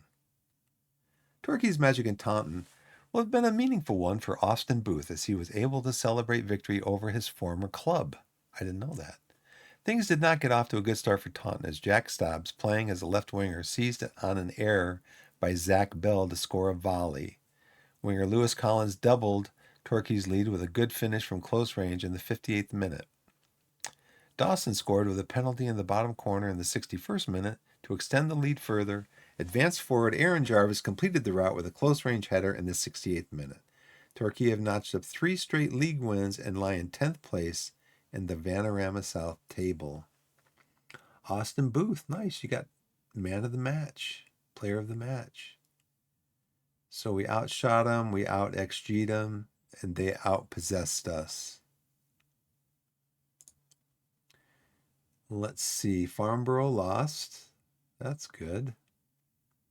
Bath City won. Yeovil won. Tonbridge, I think they're ahead of us in the league. Oh, here it is right here. Yeah, Yeovil, Bath City, Worthing won. Tonbridge won. Welling. Eastbourne Borough, I think, was down here earlier in the season. Avant and W, they lost to Slow.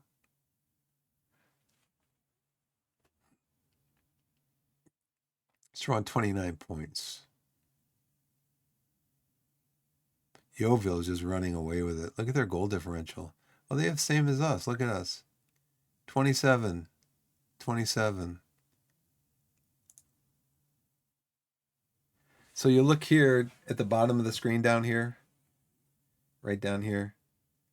Torquay had a 10-point deduction because they went into administration in 2022. So at the beginning of the year, they started in 24th place at negative 10 points. So right now, if we had those points back, we'd have 39 points. We'd be in 4th place with a 27 goal differential. So yeah, we'd be in good position on 39 points. We'd be a good position to actually push for to possibly win the league. We'd definitely be in the playoff spots. Yeah, so Torquay's struggling because the board will keep telling me every time I ask them for more money, they say, no, it's because of our financial position. But, I keep winning cup games and I keep putting money in their pocket. One of our cup games, I think we won, I forget, it was like, I don't even remember. It's going to be in my schedule. Let's see, we won the FA Trophy second round. That one was worth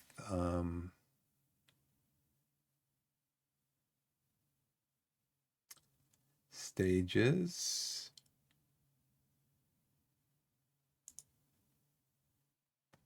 Was that the second one? Yeah, that was the second one. We won that game on penalties. So that was second round. The second round, we won the team. Did it say how much? Yeah, $4,700. I think the winner of this competition wins like $75,000. And I think if I won that much, that they still wouldn't give me any money. So my backup left back, I got on a Weston. I got him on a free loan from Hull. I think it might have been you, Ragtag, who told me. Oh, right, yeah. I think you told me, Ragtag, that how to do this. Yeah. And I should probably need to do it more because I could use some more squad depth so that I can rotate better. Yeah, look at these guys, very heavy. They definitely cannot play next game.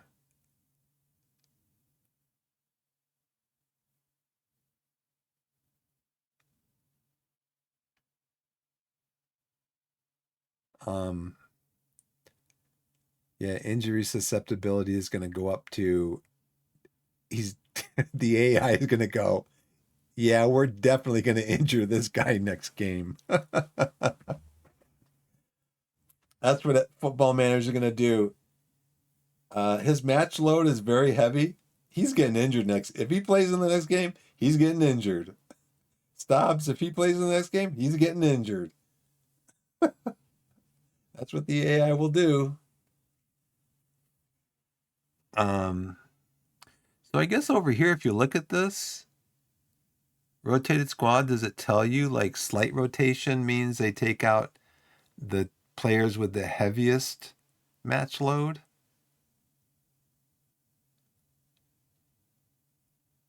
I clicked on full rotation. I don't mind Barnes. No need to worry about match load. Really? Even even with heavy, very heavy match load? He's not back yet, but he will be back. 11:22. He's going to be back tomorrow. I need to go back in here because I always forget to do this. I always forget to do this. Today's the 21st. We just be taunting 1,000 people. Was that at our place?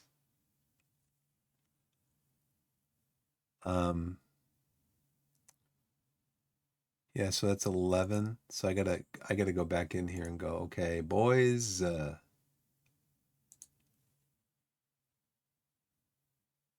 never worried about it, especially at this level. Okay, take your word for it. So I also see I don't know if you guys know he's a streamer. He streams on Twitch. Let me go over to Twitch and go back to Twitch and show more of the channels that I follow.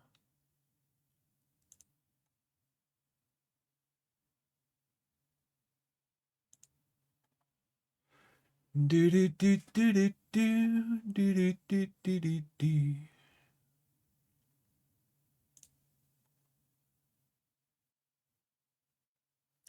As soon as I see his name, I'll recognize him.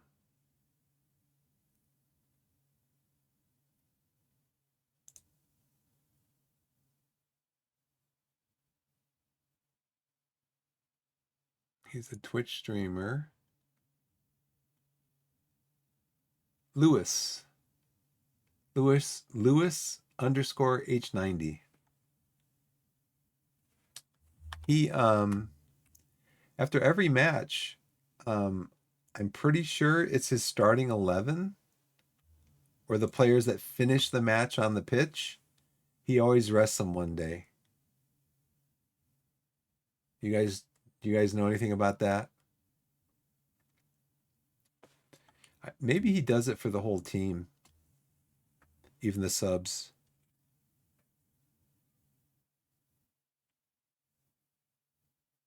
Never do that? He does it every time. After every game, he rests them the next day, gives them one day of rest.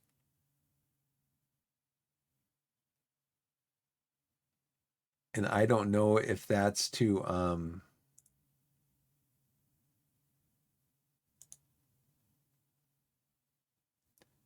physical rest greatly reduces fatigue, increases condition.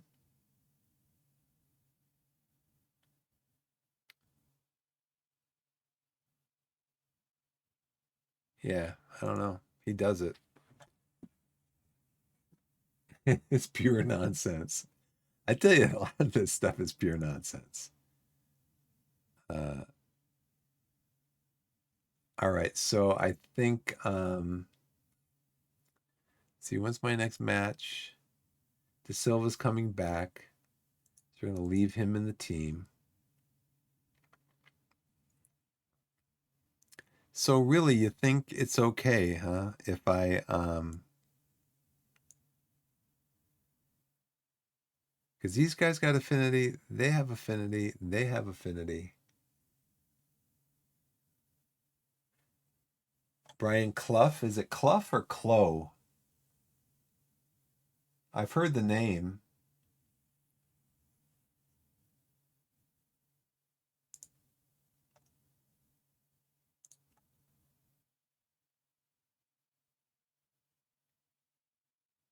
Let's see. Yeah, let's see if I was on 39. Yeah, I'd still be in fourth. Because I'd only be on 39. But my record's 12 wins, 3 losses, 4 draws. Just on wins alone, I'd be in third place.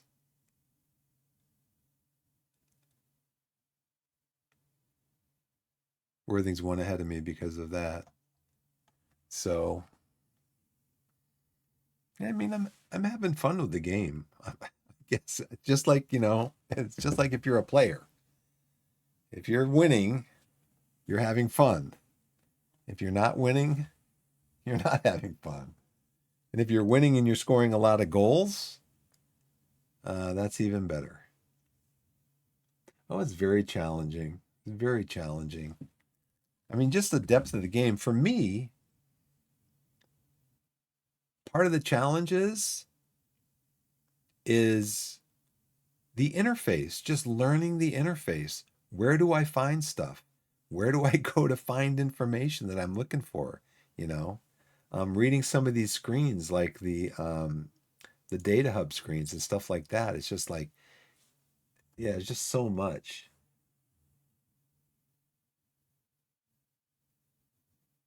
Huh. He won as the manager, right? And he didn't let his players rest. I kind of think a little bit. I mean, I kind of think a little bit that players are a little bit babied, you know. I mean, and not just in football, but in American football, baseball. Like somebody has a hangnail and they'll miss like 3 games, you know. Oh, they had a and the team will say it was a problem with his finger or whatever, you know. Yeah, he had a problem with his ring finger or whatever, and so we had to keep him out. Like if it's a baseball player, because the baseball players have to put the glove on, they have to hold the bat. Um, I just think sometimes they're a little bit too babied. Because I mean, if you look at some players, especially like in American football from like 30, 40 years ago, those guys came off the field, they were beat up, man. You know? And the thing is, they didn't want to come off the field. They Who was it? Ronnie Lott, I think, broke his finger or something, and they just tell him, put a splint on it, pull it's dislocated, pull it out and get it relocated and put a splint on it. I'm going back in the game, you know?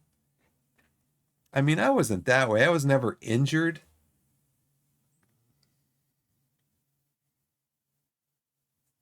Huh.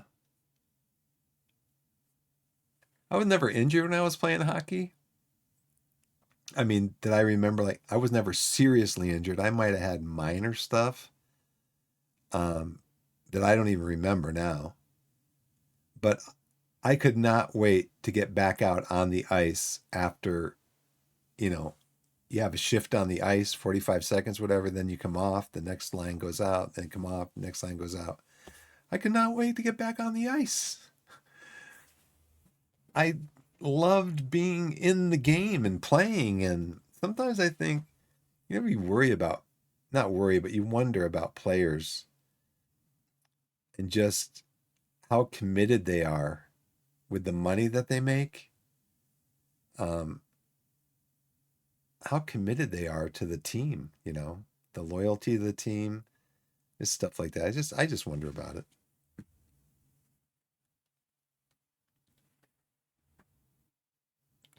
So guys, I'm gonna head out. Um, I guess I told you a little bit about what I was doing here with Torquay with the save. I started it up. Um, like I said, they started the season 10 points in the hole. I've had some good runs of form up here, especially right here. I think these are my under 18s also. So the under 18 squad's doing really good. I've got 4 games in a row here. I had, I think it's beginning of the season. Yeah, right up in here, I had a really good run of form. So doing good. And like I said, I'm trying to develop a good rotation. I think I'm going to have to go into trying to keep my guys rotated and keep them fresh. But I think I'm going to have to go back into scouting and try to find some more depth in the team because most of my depth comes from 16-year-olds that have come up from the under 18 squad. He's 16. Uh, he is 16. He is 16. So these guys really should be on the under 18s. And then I can also maybe move some of them up to an under 21 team, even though we don't really have a schedule for them. So that wouldn't really. the under 21 team probably wouldn't come into fruition until next year. But then some of these guys are I've already been told these guys need to go up to the next higher. They're on the under 18s. If there's an under 21 team, they need to move up there. But I don't have an under 21 team, so I brought them up to our team, the senior team. But yeah, that's for next year. But I do need more depth in the squad. Especially like here, De Silva. He is I have Stobbs, De Silva. Those are the two, but he goes out on international duty like every 2 weeks. Yeah, the youngsters. Well, I tried doing that too, and that's one of the games that I lost against. One of the games I had to reclaim against Bognor Regis. I played like 3 or 4 youngsters in that game, and I got beat 4-1. So I replayed it. I did a save scum, and I'm like, I don't accept that defeat because Bognor Regis was basically the same kind of team that Cray was. Cray was a semi-professional team with fairly loyal team, and I beat them 7-1. And then 2 weeks later, Bognor Regis beat me 4-1. They scored 4 goals 30 minutes into the game. I'm like, and I had to win this game. I had to win the 4th round in order to meet this goal of the board to reach the FA Cup proper. And so I'm like, no, I don't accept that loss because I just beat a team very similar to Bognor Regis 2 weeks earlier, 7-1, dominated the game. And in this game, they beat me 4-1. So I said, I'm going to replay it. So I did, and I won. Well, the second replay was 3-3. Again, the game scheduled a replay like 4 days later and crammed it into a group where I had like 10 days with 5 games. I'm like, nope, I'm not doing that either, game. And so the third time of trying, I beat them 3-2. So yeah, it's just one of those FM things where like, nope, we're not going to let you progress. We're not going to let you progress with reaching the FA Cup proper. You're gonna fail that requirement. We're gonna get you fired. So yeah, guy I respect. I haven't seen him. He did stream for quite a while, but a guy I respect. It was so funny because he played a lot of Factorio, and he played Dyson Sphere program, and he said he got questions from players, like, yeah, do you play Factorial, do you play with bugs on, bugs off? How do you play? He said, look, it's your game. You paid for it. You play it however you want to play it. Just don't let anybody tell you how to play the game that you paid for. And so since I'm just learning the game, I'm not going to get FM'd. Now you can see from my schedule here that yeah, I have suffered losses in the game. I've suffered draws.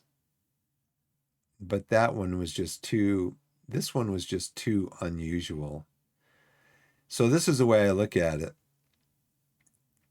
I beat Cray 7-1. In that first game, Bognor Regis beat me 4-1. So if you look at it, that was actually a 9-goal swing. I scored 7 against Cray. I only scored 1 against Bognor Regis. That's 6 goals. Cray scored 1 goal against me. Bognor Regis scored 4 goals against me. That's 3. So 6 plus 3 is 9. It was a 9-goal swing in the AI's favor, basically. I'm like, no, that is just the AI cheating. So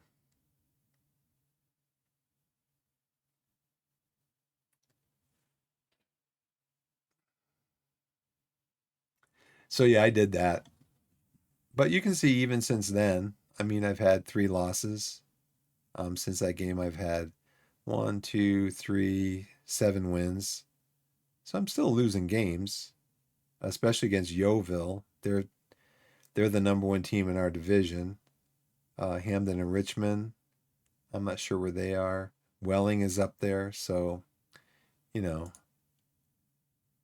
Hamden and Richmond, they were above us at the time. Welling's up here. I've lost to them. I lost against Yeovil. So I mean, I'm still losing games and I'm not replaying them. It's just that I replayed that game because it was just an outlier to win 7-1 and then lose 4-1 against a very similar team. I'm like, that was an outlier. That was just not. That was the AI injecting itself into the game too much. So, anyways, I gotta go, guys. It's bedtime. It's 1 o'clock in the morning here. What I can do though is send you off on a raid. I can try to find somebody to raid. Appreciate the follows. Thanks for coming in, Ragtag. Appreciate it. And let's see who's in here. Andrew, Archelon, FM Jellico, King of the Pigus. I know you, I think you followed me. I appreciate that. Lucas, Ragtag, Veggie, Willywaw. Thanks so much for coming in. Appreciate it. I think I got to save this. I got to remember that this is my Twitch save. That's what I'm looking for when I do that. So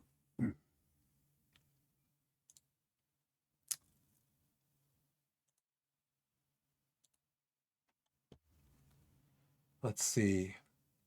I've got to go to raid. Raid browser. Find someone to raid.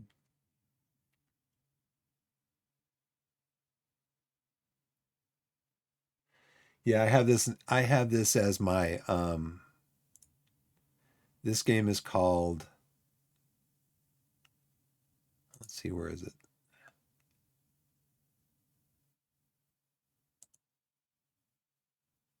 I really need to rename it. I have it named as Torquay June 2025 offline play because I have been playing some offline also, just to kind of get the season moving along. Because you can see, I am not like Work the Space, Zealand, uh, um, Lelujo. I don't play a game in 10 minutes. It takes me like a half an hour to play a game. It takes me a half an hour to get through my squad picks and all that stuff. So I'm not like those guys where I can play like 4 games in a 3-hour stream. So let's see, raid browser.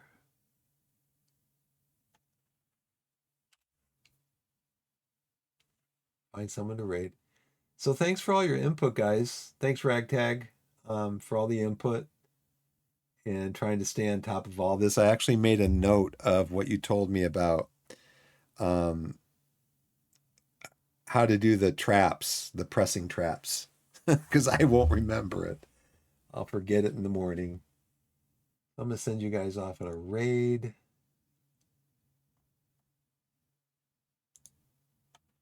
Let's see. Let's see. We have. I don't play FM. I survive it. Oh, Stegosaurus Vigo. I'm gonna send you guys over to Stegosaurus because let me go ahead and just quit this then. I can go into Twitch. So Stegosaurus Vigo is the person who raided my channel like a week or so ago with 12 people, and I was sitting on like 46 followers, and I was I was playing the game, and I'm you know locked into the game what I was doing, and I watched the VOD back, And at one point, there was people coming into the channel from the raid, and I saw that in the chat. And when I was playing back the VOD, I saw in the chat, well, there's people coming in right there. And I just kind of did this. I kind of looked over at the screen. I was just kind of like, and I turned right back to the game. I'm like, and then in the corner of my eye, I saw flashing, and it said 50 followers, 50 followers. And like I said, I was on 46 at the time. It's 50 followers. And I look over and I go, hey, there's like 12 people in my chat. I'm like, what's going on? And he raided my channel and brought in a bunch of people, and they got me up to like 54 followers. A bunch of people followed me, and I was like, wow, cool. So let's raid him. I'll send you guys over there in just a second here. So let me get into his channel, and then let me send over.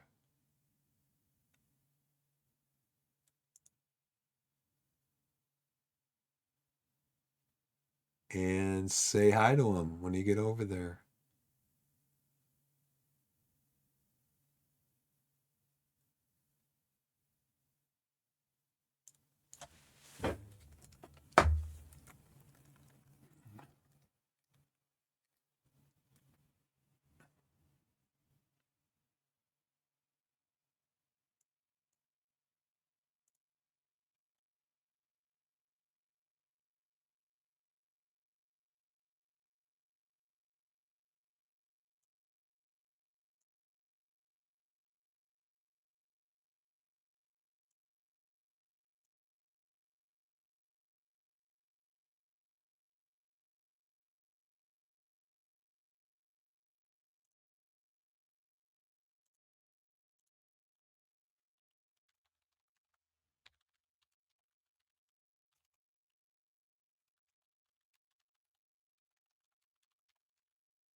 Hey guys, I'm gonna head out for now, and thanks for everybody for coming into the channel.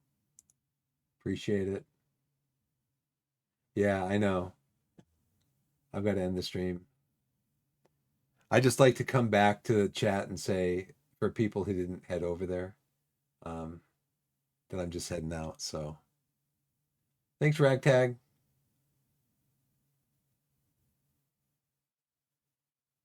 Oh, you guys are in. I'm looking at Stegos.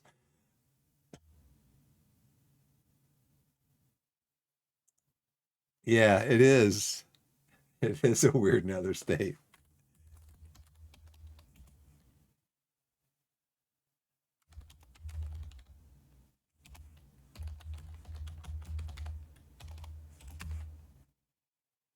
What did he say it was? It was